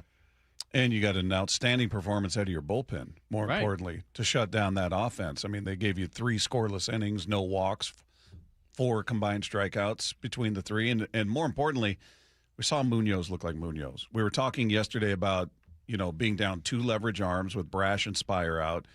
And Munoz had been looking a little wobbly. He just didn't look like himself. And I thought Ryan nailed it yesterday when we had him on. He's like, he'll tell you what he's going to be with his first couple of pitches. If he lands that slider, you know what you're going to get. If he misses and then he starts scuffling, I mean, first I think he said, 6 pitches, something like that. You're going to know what you get from him. And you saw him get ahead early last night. Yeah. And that was big. Big time. And he's going to be a huge part of this bullpen as he's been, over the last couple of years. But, when I watch Munoz, I'm familiar with that delivery as somebody that fell off the mound of the third base side pretty significantly. And when things get out of whack and your timing isn't the way it should be, you get erratic, and sometimes you have big misses. And I think that's what we've seen a couple times, a couple outings where, maybe there's a pitch or two where Munoz almost falls down, after the pitch, and then there's one, not even close to the zone. And as I was at the game, last night, and I was on the post-game show, so I was pretty in tune with watching Munoz last night, because what I saw from a delivery standpoint was something that exactly where he needed to be. Yeah. And when he lifts his leg and he starts driving down the mound on that slope, and when his front foot hits, and you see he's a little crossfire. There's no doubt about that. That's always going to be part of Munoz and what he is and what makes him successful. And what ends up happening is that because he throws so hard and everything's kind of flying down the mound and then flying open, is that if you're just off by just like a quarter second, it can change the entire, where that pitch is going. And what I saw is like his foot was down and he the delivery was late. Like, it didn't happen until he was ready to throw. From like a pitching mechanical standpoint, it's like if you break it down, when the leg hit and when the arm went up and then how it came through, it felt like he was finally on time. And he was in sync. He was in sync. And it was like he was throwing strikes like all over the place. And landing a slider. And it was just amazing to see. And I think when his delivery is at that point where he's able to find the slider and then throw that 100-mile-an-hour heater, wherever he needs to, it just makes him so nasty. And I think that's what I saw last night. It was like, oh, there's the delivery. That's the place you need to be in to then go out and get out. So hopefully that's something that he can just bottle up and do that the rest of the year. I'm so curious. I know you don't have the answer to this because I do. I'm full of answers. Something in the future. What's going to happen with Brian Woo? What's your sense? Because, when he had that 3-inning outing against St. Louis, Bob and I were like, oh, that's a one-off. He'll be fine. And he comes out and, gives up a couple home runs and 6 earned runs, just looked very un-Woo-like. Is there any chance that happens again with him? Because this is a really good offensive team, obviously. But I don't know. What are your expectations for Brian Woo? This will 100% happen again. Welcome to baseball, man. Well, this is going to happen again in your career. I mean, in a row. In a row, I don't foresee it happening again. And, what does that mean if it does, I guess? I didn't see it happening the second time. Yeah, I was like, it happens. He's going to be fine. Right. Yeah, well, I think that's the, blessing and the curse of what we saw last year. It's just automatic 6-7 innings, and it was just every time. Yeah, I know, and I think that's what's like. And he had been that guy this year up until that start. I know, but we have to take it with a grain of salt that it won't always be that way. He's not allowed to scuffle. Charlie, I don't know if you got the memo. Woo is not allowed to struggle.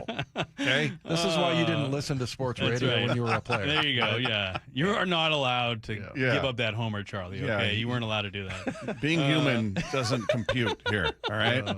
You're a machine. Function as such. But the thing is, It is just lack of execution, but it's lack of execution in those big like counts where he needs to get an out. And I feel like his pitches are just going over the middle and heart of the plate more than he's anticipating. And I see the stuff is still there.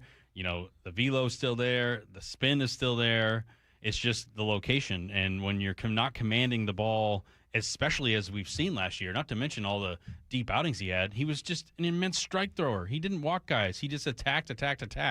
And I think he's still doing that, but he's catching a lot of the plate. Well, I know, and that's what happens. And when big league hitters see a ball over that middle part, they're going to go out and try and do some damage. And no one's immune to this in this league, and that's why at this point, based on what I'm hearing, based on what I'm seeing, I am at 0% worried. Even if he has another clunker next game, no, this guy's an absolute stud, and he's going to be a huge part of this rotation. And even if he has 3 bad games in a row, at this point, I still would probably say I want him in the rotation over Castillo, right? Oh, yeah, you know what I mean? So it's I think that's where trying to spin it and give the perspective he's still an absolute stud in this league. And great pitchers, Hall of Fame pitchers, have bad games, have bad stretches. So as these things go, I think as soon as you see a typical Woo outing, we'll sit here and go, oh, yeah, he's amazing again, right? And it's like you just ride that seesaw, but I'm sitting here trying to stay in the middle and say this guy is still a premium, top 10 type pitcher in the league. I'm almost surprised it doesn't happen more often with him and Kirby because they're always around the strike zone. And Dave and I were talking earlier, if I were a hitting coach or a manager facing those guys, I'd be telling my guys, don't patience is for other guys. Maybe for Gilbert or maybe for somebody whose command isn't what these guys are always around the strike zone. Be ready to jump on that. Be ready to ambush that first pitch. They're going to give you something to hit right out of the gates. Well, that's the Mariner mentality is pitch ahead and get ahead often, and strikes will always be your friend, and pitching ahead in the count will percentage-wise will always be your friend. So I think that's where from opposing teams that look at it, and especially look at the history of especially Woo specifically, he kind of has that invisible fastball where it's people have a tough time picking it up, and knowing that once he gets ahead, he's nearly perfect at executing the strikeout, getting the out. So they see it and they go, well, swing at the first 2 pitches, man. Try and ambush him, and I think that's what you're seeing is he's trying to attack, and instead of throwing that pitch that just half the ball is on the edge and half ball's out of the zone, and it's just the perfect strike, he's throwing a little bit more middle whole ball in there, and I think that's where their hitters are ready for it. They're like, all right, well, we're going to take a chance and hope that he throws one over the middle of the plate, even if it's not a fastball, we're going to swing. Just a light one before we go to break. Where did this booing come from when you threw over to first? We were talking about how J.R. Ritchie last night. Yeah. There's, he's from here and everything. Yeah. So when he threw over there, the boos were very muted. You didn't really hear that many of them. But why? Why do people do that? Well, they've always done it for These are the hard-hitting baseball questions. Yeah, they've been booing. And, if you look back before they changed the pickoff rules, there were times, Dave, if you remember, you could throw over 4 times in a row, no big deal. That was that. That means more waiting. Well, it was totally a strategy, though, right? I think that's the thing. It's no way he's going to throw over 3 times in a row. And I think at that point, from a fan perspective, back in the day, after the second one, you were getting booed. The first one was it's part of the game. But you throw over twice in one at bat, boo! Why are you doing that? And now, every time you throw over, you get booed. That doesn't matter who it is. They're why would you check why would you do your job? Yeah. Well, now they're conditioned because of those days where a guy would just throw repeatedly, and they're like, all right, enough. Right. Throw the ball, pitch. Right. Mm-hmm. And now, even though there's a limit, the first one, I just love it. It's just an automatic response. Yeah. Throw to first. Boom! Yeah. What are you doing? It's for doing your job. Yeah. Exactly. Way to hold the runner. Meanwhile, we are starting to see consistency from a key bat in this Mariners lineup. We're going to talk about that. We got Charlie Furbush in studio with us. It's Wyman and Bob, Seattle Sports on 710. Mariners win! The Mariners win! Man, did the Mariners ever need a win like last night's win. Goodbye, Luke Raley. One swing, cuts the lead to 1. That's what they've been waiting for. Can the M's make it 2 in a row and spark a run? Mariners and Braves, Game 2. Tonight at T-Mobile. First pitch at 6:40, pregame at 5:30. Every pitch, every game, one app for free. The Seattle Sports app.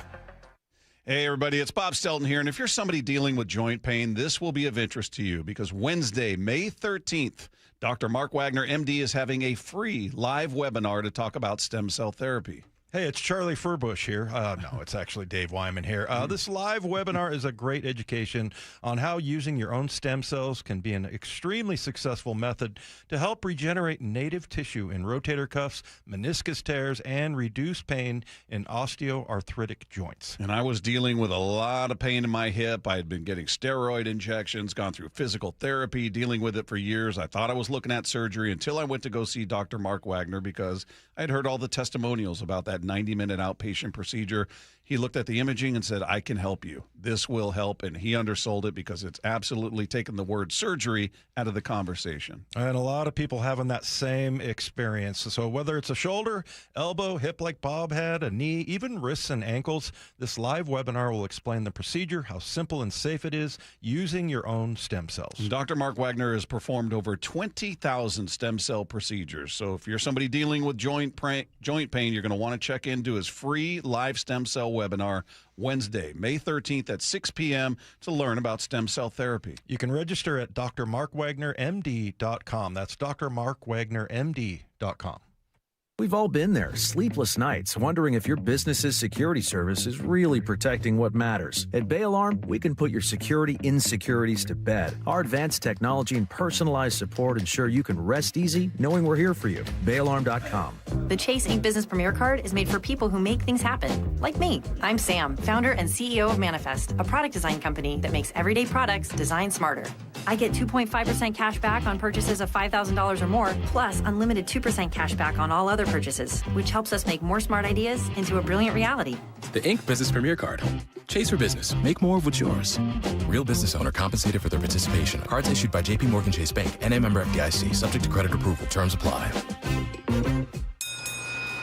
Hear that? That's the sound of a car rolling into Valvoline Instant Oil Change. The sound of another savvy driver getting an oil change from trained pros. The sound of not having to leave your car while we quickly change your oil. At Valvoline Instant Oil Change, there's no hassle with appointments or dealer wait times. That's one smart bell. Progressive knows you think the grass is always greener, like maybe you ride a motorcycle. But today, it's raining. So you wish you had an RV, but if you did, you'd have to listen to some guy parked next to it at a campsite plays acoustic guitar. Now, before you start wishing you had a boat, remember, your brother-in-law would invite himself every weekend. Permission to come aboard, Captain? But one thing that is greener is the money you could save when you bundle your RV, boat, or motorcycle with your home or auto with Progressive. Progressive Casualty Insurance Company affiliates and third-party insurers. Not available in all states or situations. This is the story of the one. As a maintenance tech at a university, he knows ordering from multiple suppliers takes time away from keeping their arena up and running. That's why he counts on Grainger to get everything he needs, from lighting and HVAC parts to plumbing supplies, all in one place. And with fast, dependable delivery, he's stocked and ready for the next tip-off. Call 1-800-GRAINGER, click Grainger.com, or just stop by. Grainger, for the ones who get it done. The Johnsons always talk about an orientation meeting. Their dad and grandpa, they always maintain that it's a people business. Lee Johnson Auto Family, the LJ way. Mariners and Braves tonight at T-Mobile. 6:40 first pitch, 5:30 pregame. Hear every pitch live for free on the Seattle Sports app. This is Chris Davis with the Davis Law Group. Did you know that a pedestrian does not have to be crossing the street on a marked crosswalk to have a successful legal claim against the driver? Pedestrians can even be partially at fault for a collision and still have a valuable claim. Call us today for a free consultation or get my free book on pedestrian accident law at WashingtonAccidentBooks.com. That's Davis Law Group, better service and even better results.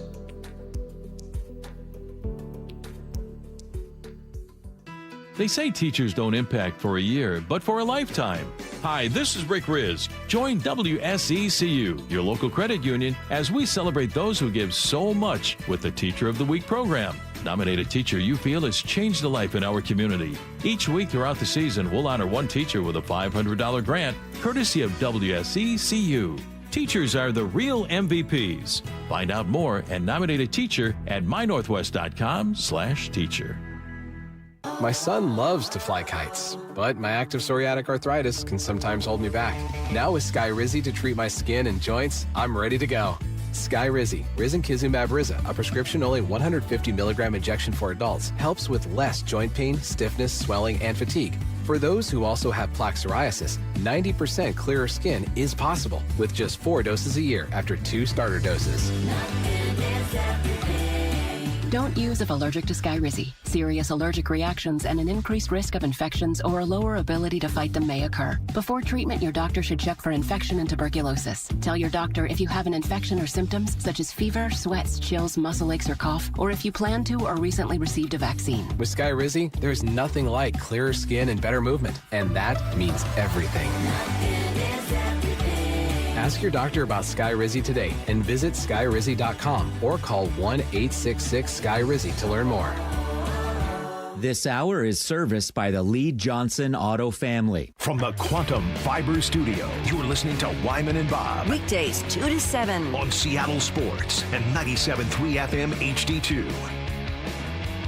We got Charlie Furbush in studio with us for the hour, as we do each and every week here with Wyman and Bob, Seattle Sports on 710. If you guys got thoughts, comments, questions, you can text those into 866-979-3776. Meanwhile, we are seeing the middle of the lineup, and that now includes Cal Raleigh, who's back in the lineup, thank goodness. Oh. We'll see how he looks, but he had gotten his average was still not awesome, but the power stroke was coming back. He was hitting home runs.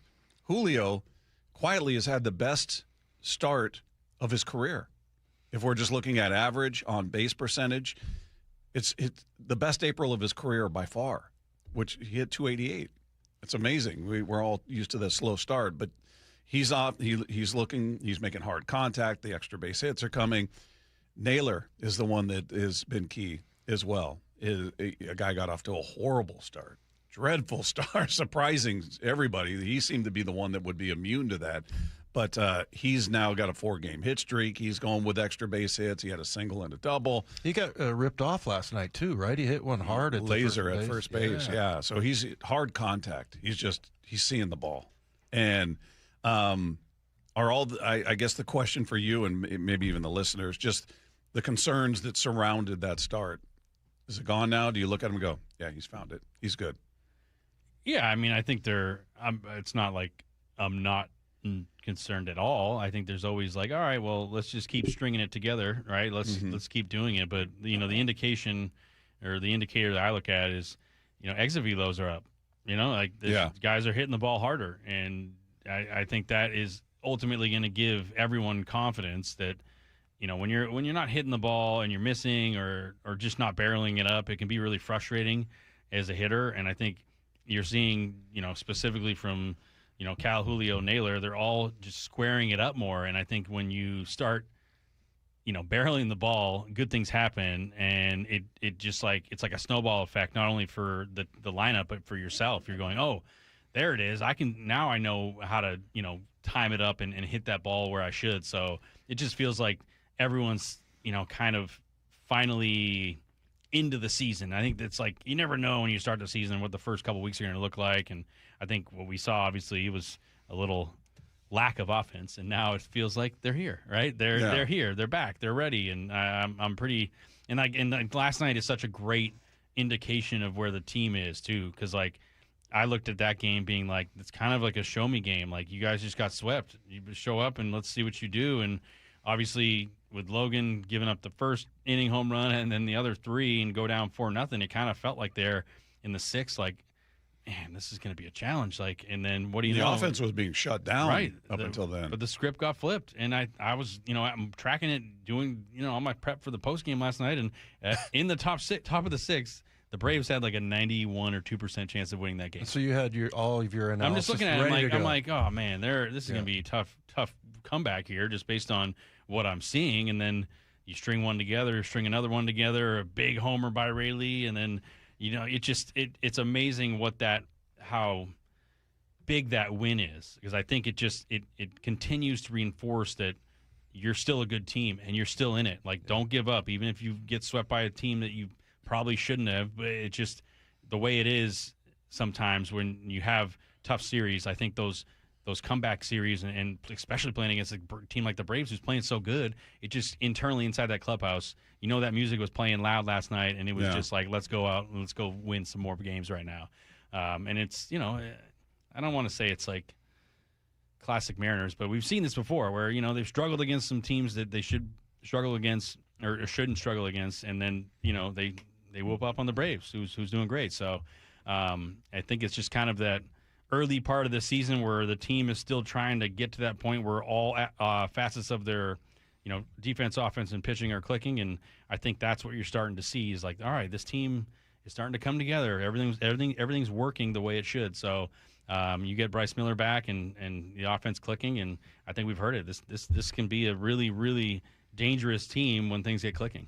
I think if Randy Arozarena was on another team, I would think it was a chump move when he stepped back to take ball 4.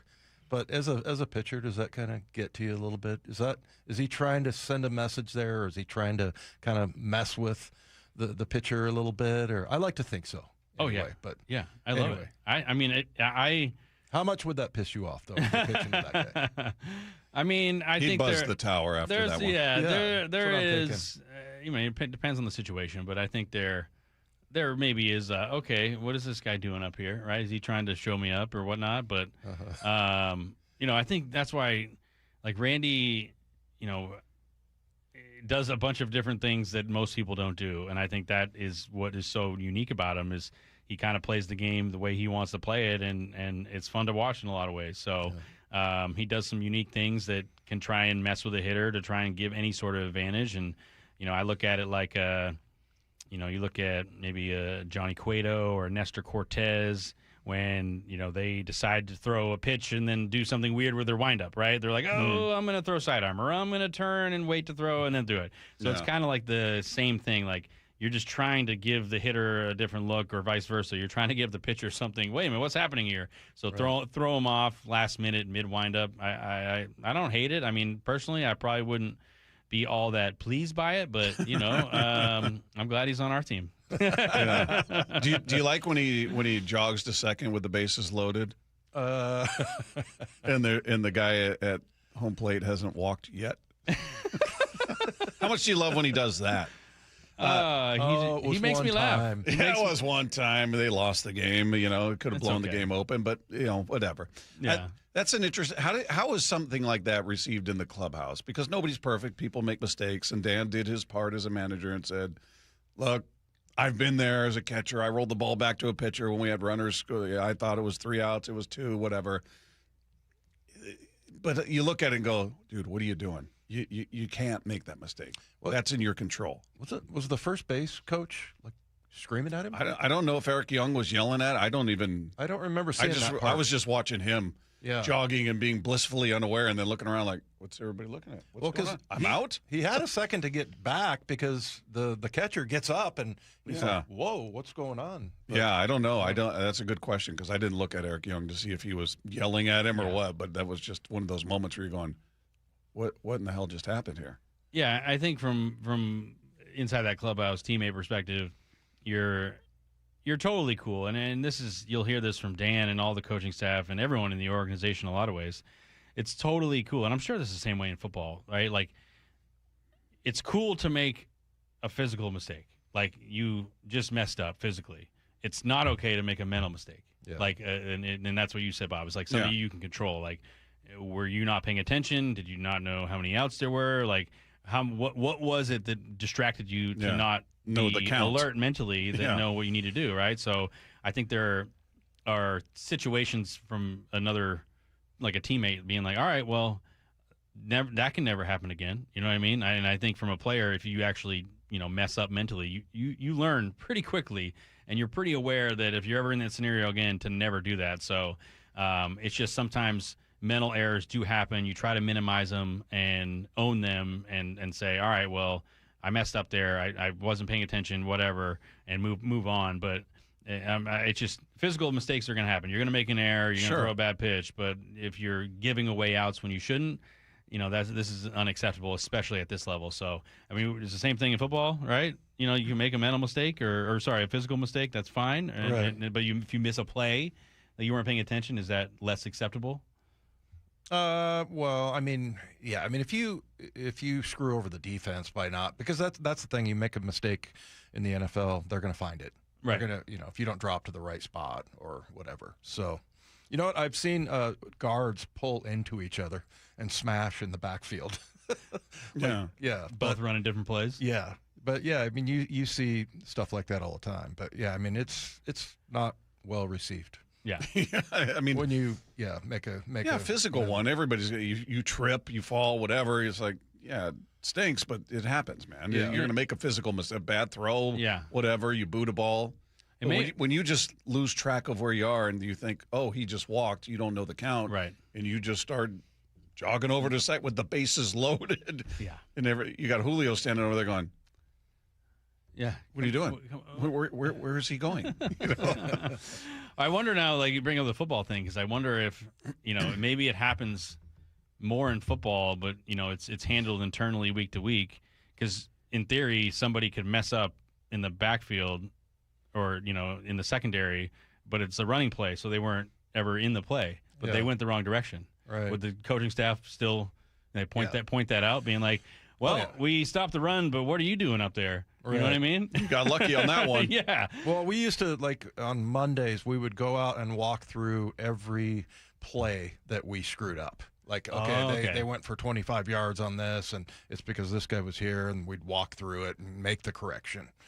So, yeah. But would they correct? What he's saying is if you're a safety or a corner and you ran the wrong way, but it was a running play, so it didn't hurt you, but on film you're seeing this guy go completely the wrong direction. Would they call that out during film? Like, Wyman, what are you doing here? Yeah. Your teammates will. Right. That's what I'm saying. Yeah, right. No, I just remember, the one time I got run over by Keith Byers, and I found out later his nickname was Tank, so I felt better about it. But I'm laying on the field in Philadelphia on my back, and he's like on top of me, and I'm thinking, this is going to suck in film.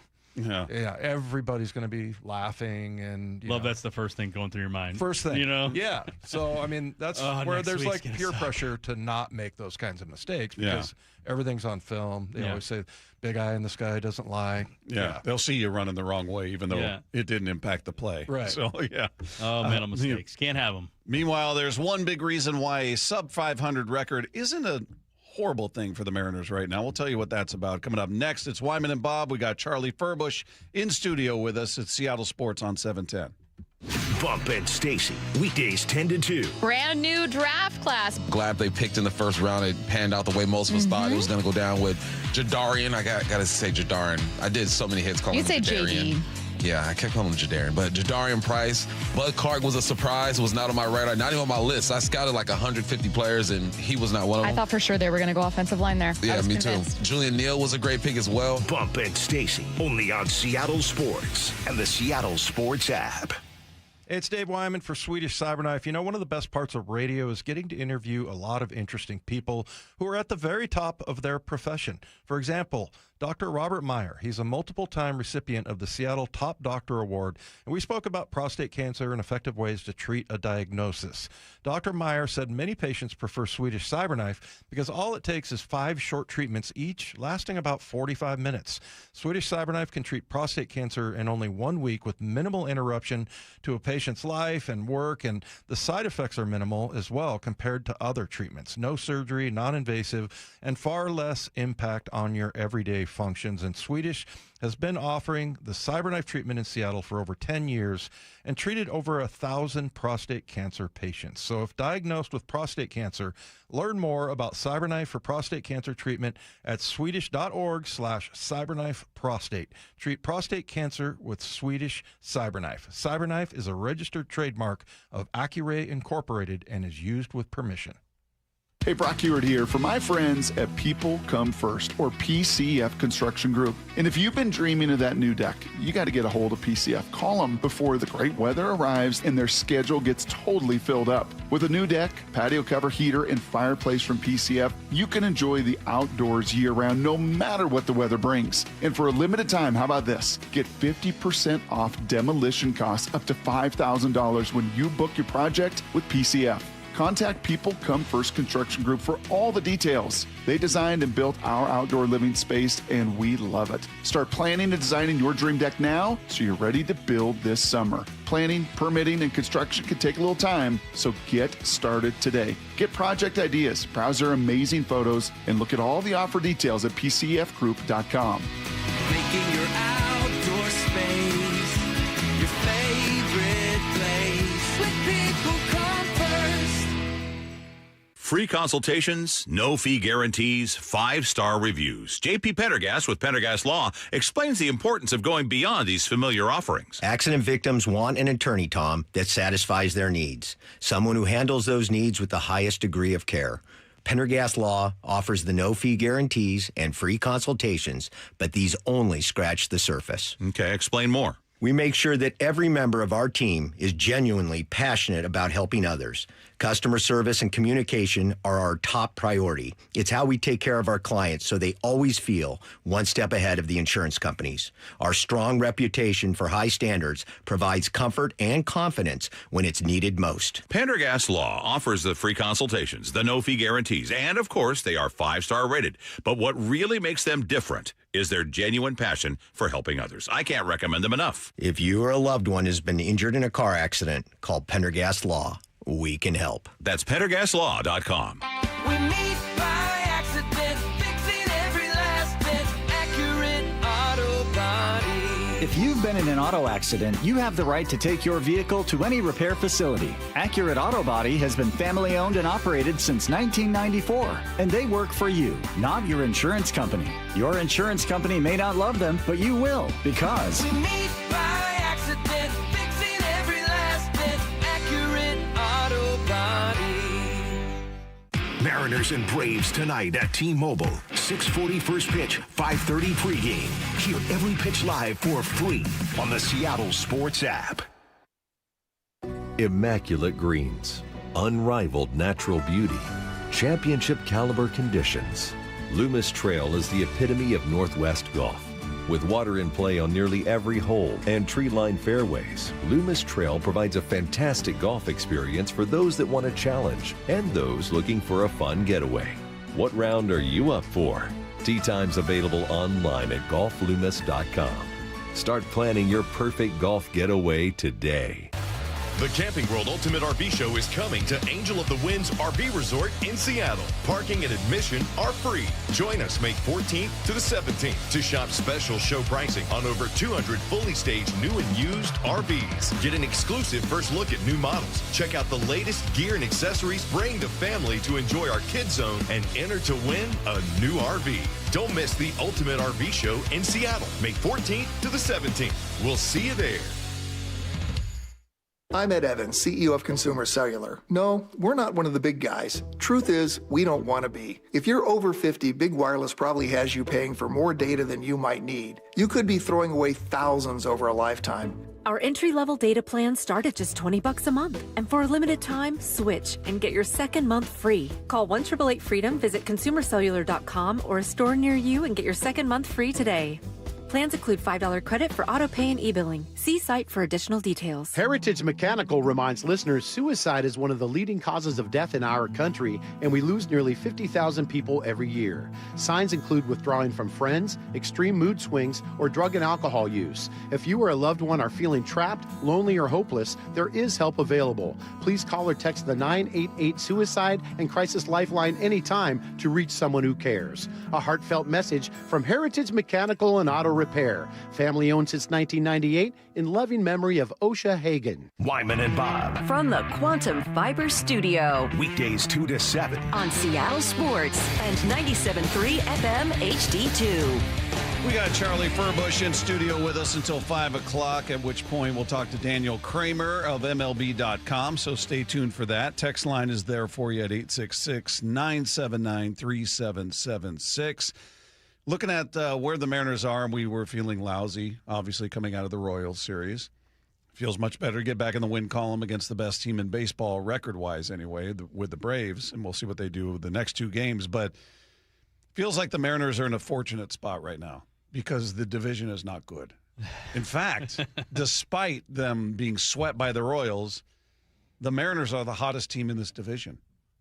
How about that? Over the last 10 games. Love it. You look at the A's, who are in first. They're 5-5 in their last 10. Mariners are 6-4 in their last 10. With the Rangers and Astros being 4-6 in their last 10, and the Angels 1-9. Ooh, I can't believe we're even complaining. Yeah, so here. despite the sweep, despite how bad it felt, they're still the hottest team in this division, and they're 2 games out of first place right now. So say that again, Bob, right? I mean, it feels like if you're going to struggle, if you're going to be uneven, you're playing in the right division, at least for now. And in the right league. Yeah, I mean, you look at it, there are very few teams. There's only 4 teams in the American League that have a plus run differential, and the Mariners are one of them. Everybody else is negative.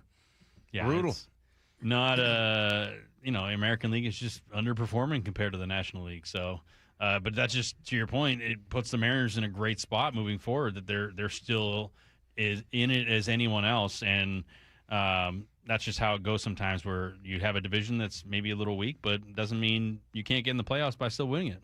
Yeah. It's there for them. Right. Yeah. Anybody you think is like underperforming that could be good? Like you were telling me about Big Amish. Yeah. Yeah, Kurtz. Yeah, he's pretty good. I kind of that's kind of my pet team. I kind of like the A's. Okay. I like Jacob Wilson. Why do you always have to like teams in our division? Yeah, man. First it's the Astros. Well, now you it's see the him A's. more often, right? You see him 13 times a year. Well, right? can't you like the Tigers or somebody? Yeah, or like the the I like what you Orioles? said about you said about Big Amish, that he's like that crap's not going to fool me. Don't throw me that crap. I'm not swinging at that. Yeah, that was kind of because he walks like crazy, right? Yeah, well, obviously that immense streak he had. It's still not. Is it over? It's over, right? The walk streak. Yeah, yeah. But no, I'm not like rooting for him to beat us. Yes, or he anything. is. You know, I would never ever go Astros. No, I get it. But is there a team in the AL West that you think? Because last year at this time, Houston was terrible, and they had a bunch of injuries, and then they snapped out of it. Is there a team that you see that's like, ooh, this could be trouble down the stretch? No, I don't look at trouble, but I think, between the A's and the Rangers would be the 2 teams I point to that say, don't let them be a thorn in your side, Mariners. The other 2 teams, I just don't see Houston being good over the full course of the year. Yeah, you'll have to navigate Altuve and Alvarez in that lineup, but the other guys and their pitching staff, not that strong to me. Obviously, the Angels are the worst team in the league right now, so not and sure. they got off to a good start. Yeah, well, now they're the worst team in the league, so I don't know what they're doing down there, but yeah, from the AL West standpoint, and everyone knows that inside that clubhouse. It's like, yeah, we're still right in it. We have a really good chance to put another banner up there in right field, and I think this in my mind this win last night could hopefully be a catalyst in terms of taking the team to the next level, especially coming off a sweep and then taking down the first place Braves. Yeah, and maybe I'm not giving the A's enough credit. I just don't buy their pitching for that rotation for the length of the season. We'll see what happens. I mean, we all talked about the offense. That's not a surprise with Kurtz and with Wilson and with Butler. They've got a lot of young talent on there, and they don't even have Rooker. Right. So offensively, everybody was on board. I think pitching is the question about them. I still think it's going to be the Rangers and the Mariners battling it out for this division. Yeah, I don't disagree. I think it'll be a kind of a fight to the finish, but it'll be fun to see how these next few months unfold and see which part of the Mariners team really kind of steps up and carries it all. I mean, I think we've seen the starters over the past few years really been kind of the anchor to the team, and then you've seen the bullpen step up in a bunch of different ways, and then you get the offense clicking, and they carry the team. So it'll be really fun to see who carries the team here come this summer. And I do think the Mariners are still in like this perfect position to go on a big run and be the team that we know they can be. Yeah. It's weird looking at standings now. I mean, the Braves, even with the loss, they have an 8.5 game lead. 8.5 games at this point of the season. And you look at a team or a division like the Central, every team is over 500. The last place Milwaukee Brewers are 18-16. Versus the Central and the American League, nobody's above 500. Your top two teams are 18-18. Rest of the division's under 500. A's are over 500. Rest of the division's under 500. It's just, it's a weird start to the season right now. Totally, and that's where it's hang in there because you never know what can happen. It's a long season, and you're going to have good games and bad games and weird games and all the other things that go in between, and it's such a fun thing to be a part of. But yeah, like I continue to say to you guys and to everyone else, like, have faith in this squad because they have the experience and they have the talent to go do something special. And I think if they're in it here come the trade deadline and they need another move, I wouldn't be surprised if they went out and made another move to better this team and to put them in a position to win, because you saw what happened last year when they acquired Naylor and Gino. So it really can change the course of the season when you acquire somebody. So if the Mariners are in it, I think they're going to make a move and continue to put this thing hopefully into the playoffs and deep into October. Charlie, that was a quick hour, man. I know. Is it over already? It went by fast. It's your favorite hour of the week. And that's what happens when you have fun. Time flies. Don't tell Michelle you said that, by the way. Well, she's listening. Oh, I'm kidding. See, that's the beauty. My wife doesn't listen. She doesn't really care. I called her Mrs. Bossy Pants yesterday. Oh, wow. She didn't hear about it. Okay. Yeah, and her friends don't listen. Fair enough. Yeah. Charlie's got to be careful with what he says. He's going to get critiqued when he gets home. Yeah, exactly. You gotta keep it real. We appreciate it, man. We'll do it again next week. Looking forward to it. There you go. There's Charlie Furbush in studio with us each and every week, spends an hour talking baseball. We'll get some more Mariners insight, including some behind-the-scenes info on Cole Young from our guy Daniel Kramer of MLB.com. He's going to join us next with Wyman and Bob at Seattle Sports on 710. Mariners win! The Mariners win! Man, did the Mariners ever need a win like last night's win. Goodbye! Luke Raley! One swing cuts the lead to one. That's what they've been waiting for. Can the M's make it two in a row and spark a run? Mariners and Braves, Game 2. Tonight at T-Mobile. First pitch at 6:40, pregame at 5:30. Every pitch, every game, one app for free. The Seattle Sports app.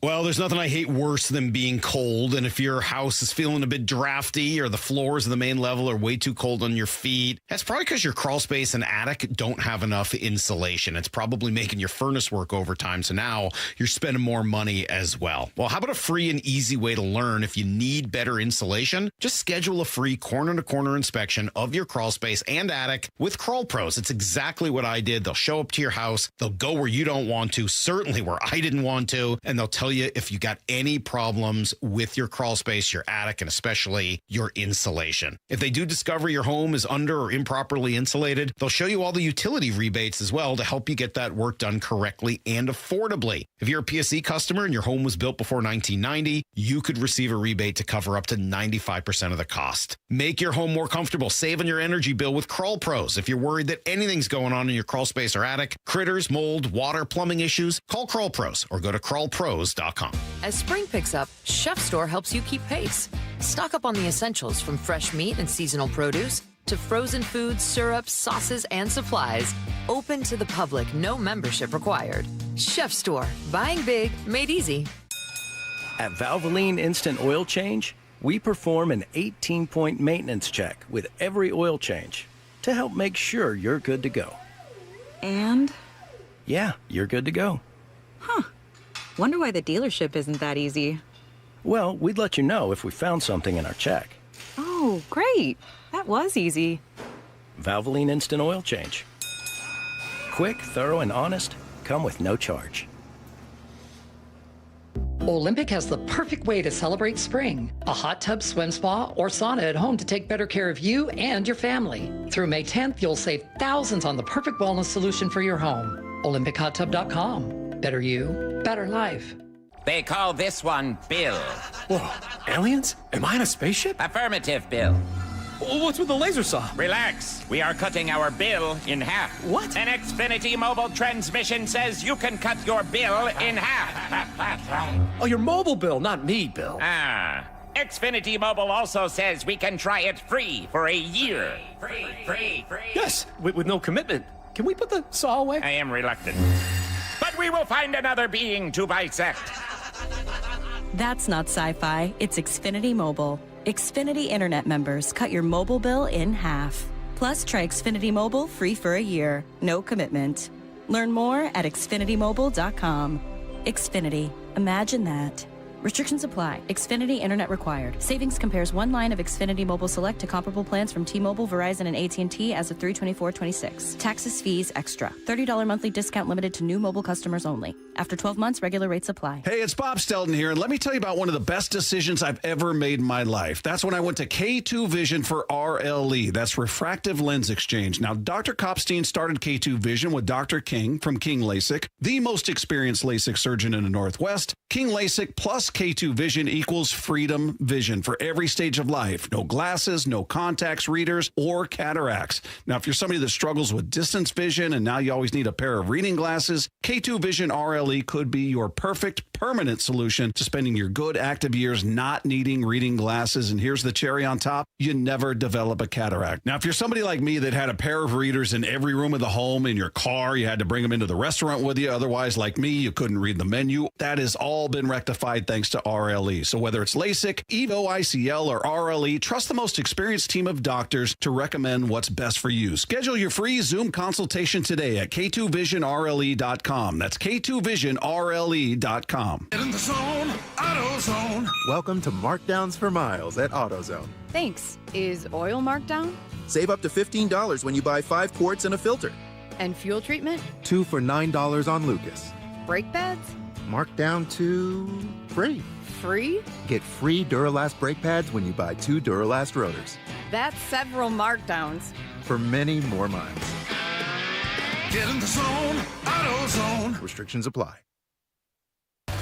The Camping World Ultimate RV Show is coming to Angel of the Winds RV Resort in Seattle. Parking and admission are free. Join us May 14th to the 17th to shop special show pricing on over 200 fully staged new and used RVs. Get an exclusive first look at new models. Check out the latest gear and accessories. Bring the family to enjoy our kids zone and enter to win a new RV. Don't miss the Ultimate RV Show in Seattle, May 14th to the 17th. We'll see you there. This is Seattle Sports. Streaming through the Seattle Sports app. KIRO AM Seattle. KIRO FM HD2 Tacoma. Home of the Seahawks, Mariners, and everything Seattle sports. Seattle Sports Snapshot.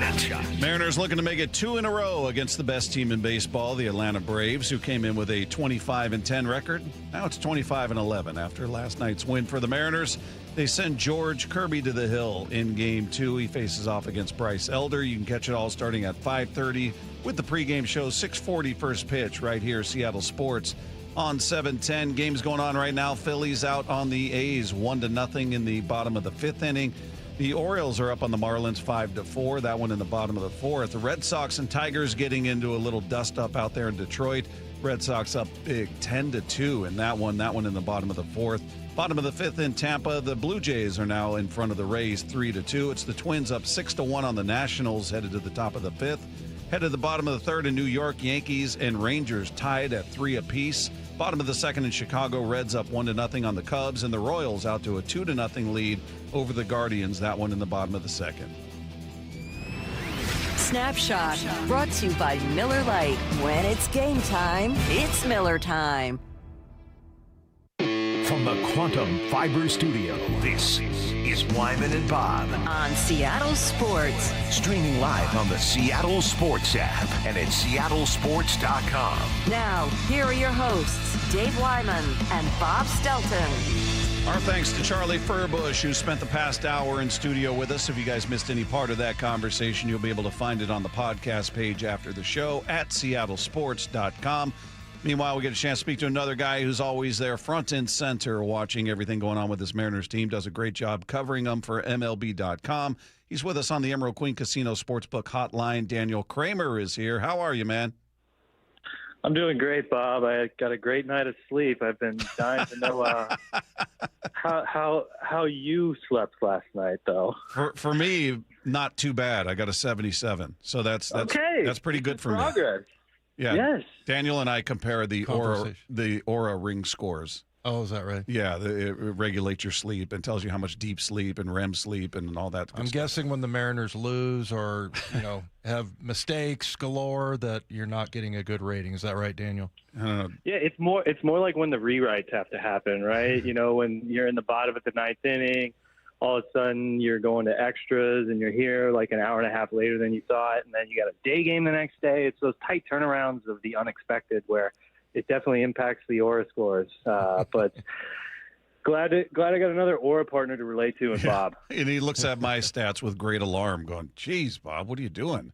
Yeah, it's not good. But well, you do everything healthy. What are you talking about? Yeah, except sleep. Sleep is a challenge for me. But Daniel, let's talk about this Mariner team, and I'm curious to get your take on what we saw from Logan Gilbert last night, because we started the show looking at it going, look, he gave up that solo shot, then he shuts him down until the sixth, and then it was just plunk, plunk, plunk, plunk. There to go the balls, leaving the yards left and right. The team battles back, they get the win. But how did you feel about the start overall for Logan? Because I was saying if we're gonna look at Castillo giving up 4 runs in 6 innings and 2 walks and go, yeah, it wasn't awful, but it wasn't great. You got the same stat line for Logan. Are we holding him to a different standard and saying, hey, that actually wasn't too bad? I was thinking, honestly, along a similar wavelength to that, just where, okay, you can live with a solo homer here and there. And the fact that he's kind of talked about making that a little bit more part of his makeup and identity, being okay with contact. And a big part of that ties into wanting to be more efficient, because pitching deep into games was a problem last year. And so the mentality of, okay, if they hit it, it's fine, move on to the next thing. And he's leaned a lot on George Kirby to kind of work through some of those issues as well.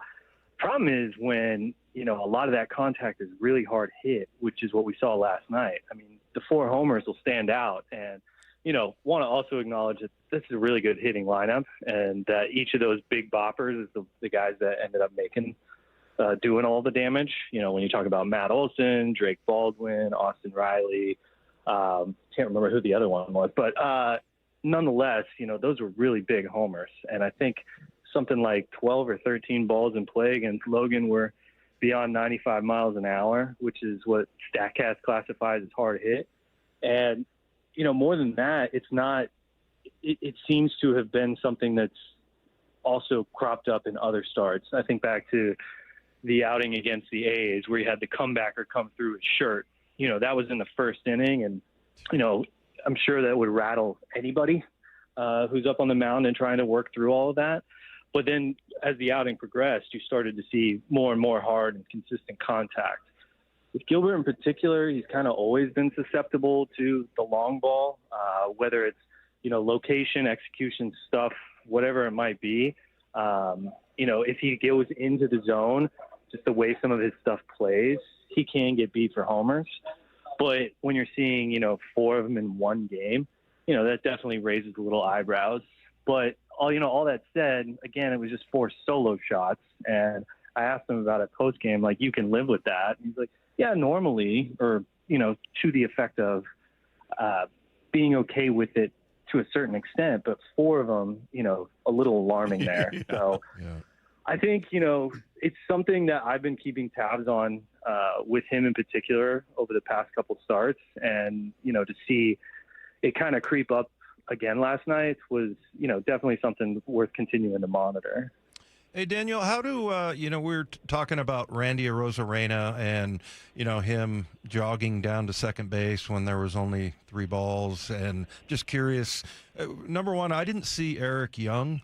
And was he yelling at him or, trying to get him to get back, or was he just like in shock or what? And then, really my question is, Daniel, how do they explain that afterwards when you talk to Dan? How do you bring that up and just like what's the question that you ask him after a play like that? Yeah, I think it just happened so quickly that I didn't necessarily see what EY was gesturing towards him if he was trying to get him back. But at the same time, it's a bases loaded situation. There's 2 outs. The crowd's roaring. It just happened so quickly. Like I'm staring at my computer trying to get ready for, potential highlight to relay to the crowds or whatever. And then all of a sudden I look up and Randy's halfway to second base and the Braves the Royals are getting ready to pick him off. And, I asked Dan about it post game, and, the way he kind of phrased it was that it's an embarrassing moment. We'll continue to work on it. But the one thing that he didn't really hammer home was saying something to the effect of that can't happen. This is the big leagues. You can't be making those types of mental mistakes, especially in a situation where, aside from the fact that it's bases loaded, the guy in the batter's box is Cole Young, who is your team RBI leader and who over the past week or so has delivered some of their better at-bats, and especially with runners on scoring position, and especially in high-stakes moments. So just kind of not factoring all of those things into play. It wasn't ideal for what you want to see, especially for a player like Randy who's been around, he's approaching 6 years of service time and, is obviously going to be a free agent at season's end. If that were to happen with a younger player, maybe somebody with jitters, okay, you still can't happen, but maybe you understand it a little bit more. But for one of your, primary run producers who's, quietly finding his way on base more consistently, it's just, it was an unideal situation that, really couldn't happen. And hearing Dan say that a little bit more was something that, I was looking for when we talked to him post game.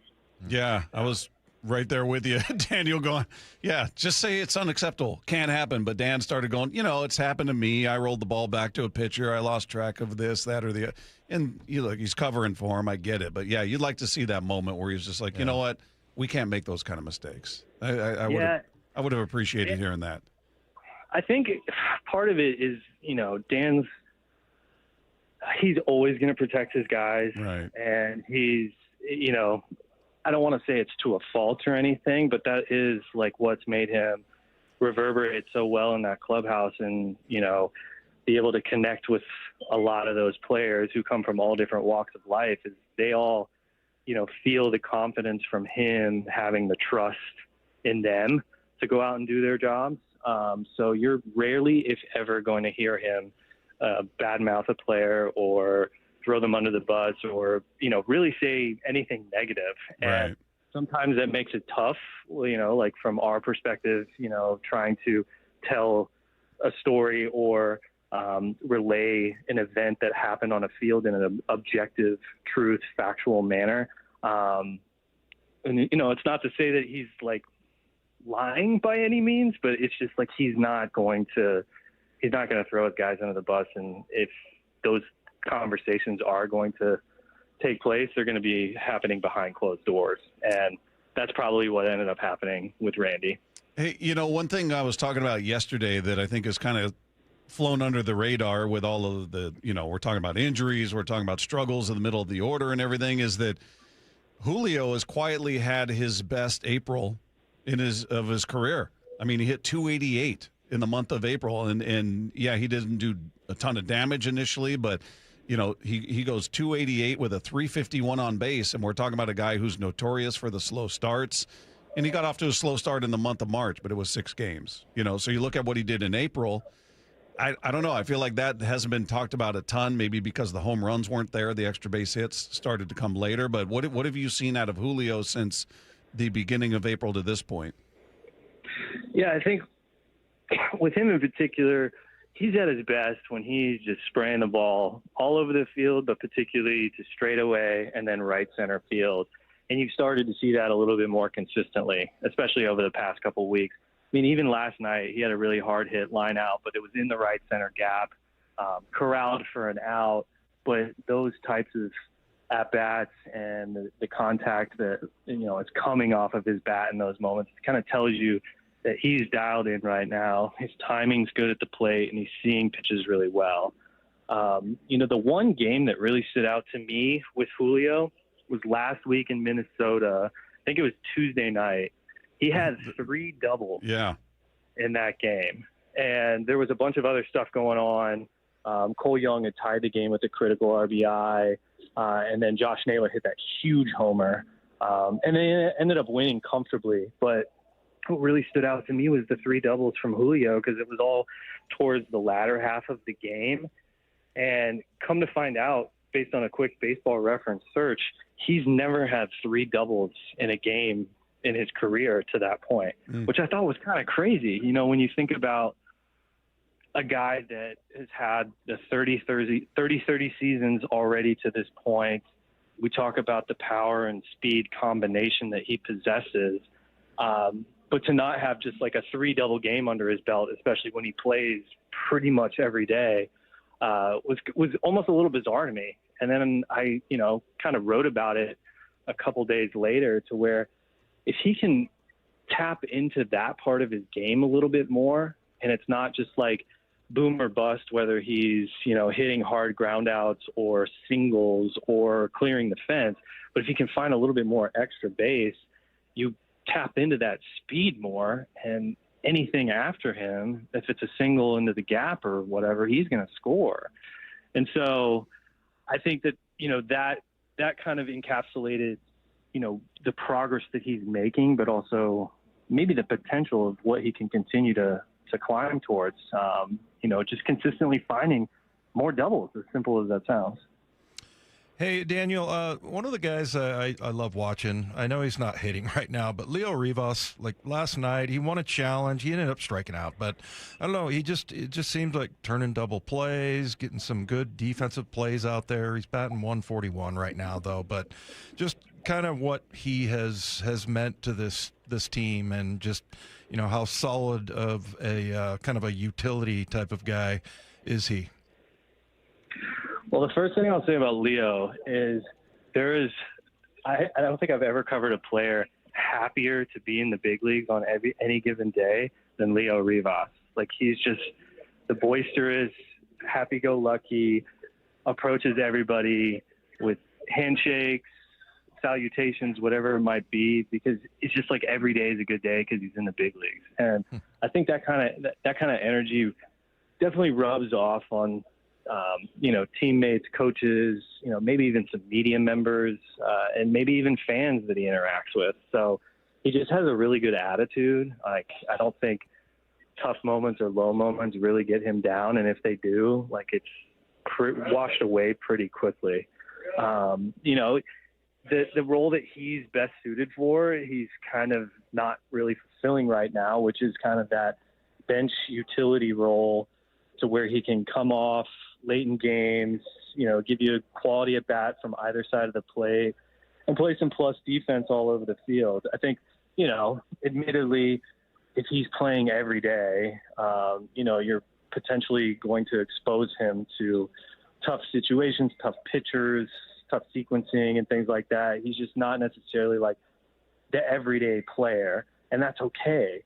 But he's had to fulfill that role over the past couple weeks while Brendan Donovan's been sidelined. And, once Brendan does come back, which it sounds like could be as soon as Friday in Chicago, then you'll see Leo to kind of maybe get back into that bench role where, he's filling in later in games and, doing whatever's needed of him.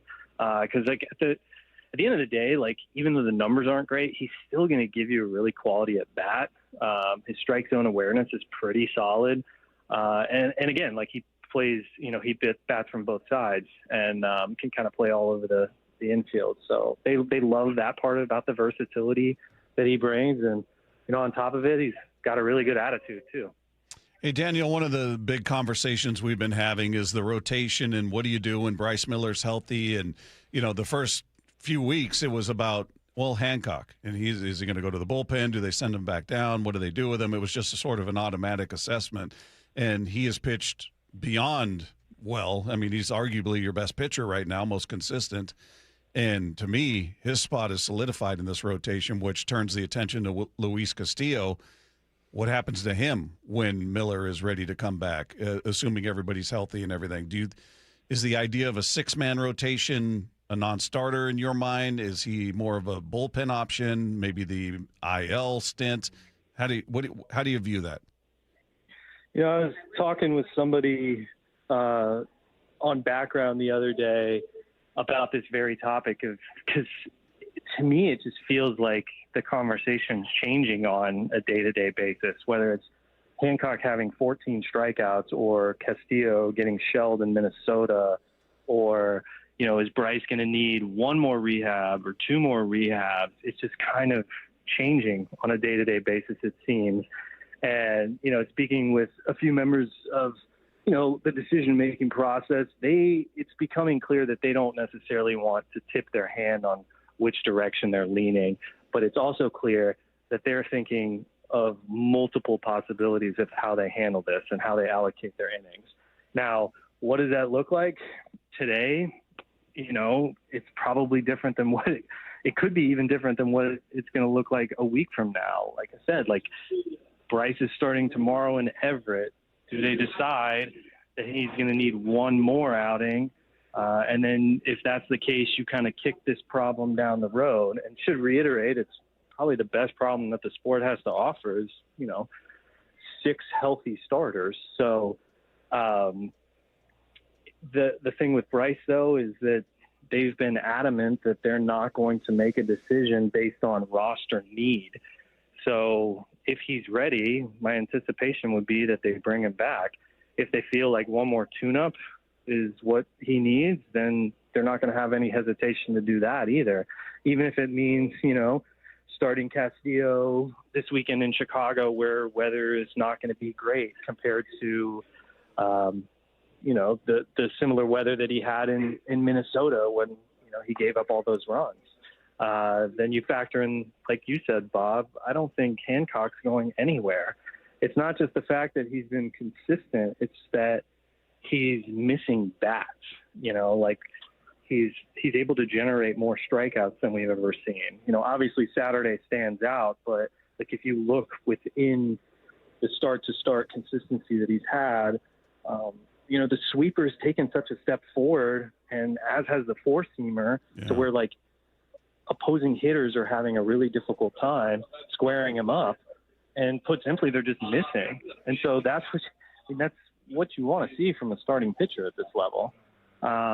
So that's kind of a long-winded way of saying the team has a few ideas of how it's going to all look. They're not really ready to tip their hand on it. And because it is going to be potentially a delicate conversation or situation, we're probably not going to hear about it until that decision has been made and, Bryce is back and activated. Hey, real quick, Daniel, we only got 30 seconds here, but you just wrote on MLB.com, Cole Young feels the love from Mariners teammates. Just real briefly, just tell us a little bit about that story and Cole Young. Yeah, what's really stood out to me is just how much he's kind of come out of his shell over the past 3 months, really since we arrived in spring training. And, he's looking to turn the page from an up and also down rookie season, and to see him feel more and more confident at the plate, but also more and more comfortable in the clubhouse. It's just, there's been countless moments where his teammates have kind of shown that love, and it's kind of rubbed off on a lot of other people. So yeah, I appreciate the shout out, and that's available at MLB.com. And it's been a promising development for him for sure. Yeah, definitely check that out. Head to MLB.com. You can check out Daniel's latest piece on Cole Young, a very cool piece on how he's interacting with the veterans. And Daniel, always great stuff. We appreciate you, my friend. Thanks for the time. All right, fellas. Good luck with that sleep tonight, Bob. Thanks, man.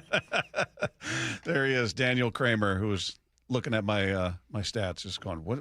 Whoa! What is that? Something on your ring there? Is that what? Yeah, it's an Aura ring. So it get your heart rate, your sleep, how much sleep you had, how much deep sleep, how much REM sleep, what time you got to bed, what time you got to, how much you move around, get up, all that stuff. I don't think I want to know any of those things. Yeah, it's not good. Yeah, it's not, unless you're just one of those people, as soon as they hit the pillow, they're just done for 8 hours. Then they're probably feeling pretty good about things. But the rest of us, not so good. But yeah, he was intrigued by my negative stat, my horrible sleep stats. So there you go. There's Daniel Kramer. If you missed any part of that conversation or any part of the show today with Charlie Furbush, you can find it on the podcast page at seattlesports.com. Just click the podcast tab, click on our picture, and it'll be right there waiting for you after the show, as it is each and every night. And don't forget, click subscribe. It's totally free. Shows up for you every day. You don't ever have to worry about it. Meanwhile, you got the Mariners, you got the Braves. Game 2 coming up next. We'll talk to you tomorrow with Wyman and Bob. Mariners win! The Mariners win! Man, did the Mariners ever need a win like last night's win. Goodbye! Luke Raley! One swing cuts the lead to 1. That's what they've been waiting for. Can the M's make it 2 in a row and spark a run? Mariners and Braves, Game 2. Tonight at T-Mobile. First pitch at 6:40, pregame at 5:30. Every pitch, every game, one app for free. The Seattle Sports app. Check engine or ABS light on? Take the guesswork out of your warning lights with O'Reilly Veriscan. It's free. Ask for O'Reilly Veriscan. O'Reilly Auto Parts. Support comes from Amazon Business. Unlock smart business buying with fast, free delivery on millions of items and practical AI innovations that automate repetitive tasks so you can make smarter decisions faster. Learn more at amazonbusiness.com. Wendy's new Biggie Deals lets you choose whatever you're in the mood for. It's like a music mixing board of deals, and you're the producer. Go with some chill folk music with a JBC in the $4 Biggie Bite snack. Try the drum and bass of deals with a double stack in the $6 Biggie bag. Or go full-on sandwich symphony with an $8 Biggie bundle, the grand finale of snacking. And the best part? They all come with napkins. $4, $6, and $8 Biggie Deals how you want them at Wendy's. Price and participation may vary. Single items at regular price. Prices may be higher in Alaska, California, and Hawaii. This is the story of the one. As a maintenance tech at a university, he knows ordering from multiple suppliers takes time away from keeping their arena up and running. That's why he counts on Grainger to get everything he needs, from lighting and HVAC parts to plumbing supplies, all in one place. And with fast, dependable delivery, he's stocked and ready for the next tip-off. Call 1-800-GRAINGER, click Grainger.com, or just stop by. Grainger, for the ones who get it done. Pump up the volume. Business moves fast. Orders roll in, deadlines close in. When you ship with USPS Ground Advantage, you can keep up with confidence. Every package stays in our secure network from dock to door.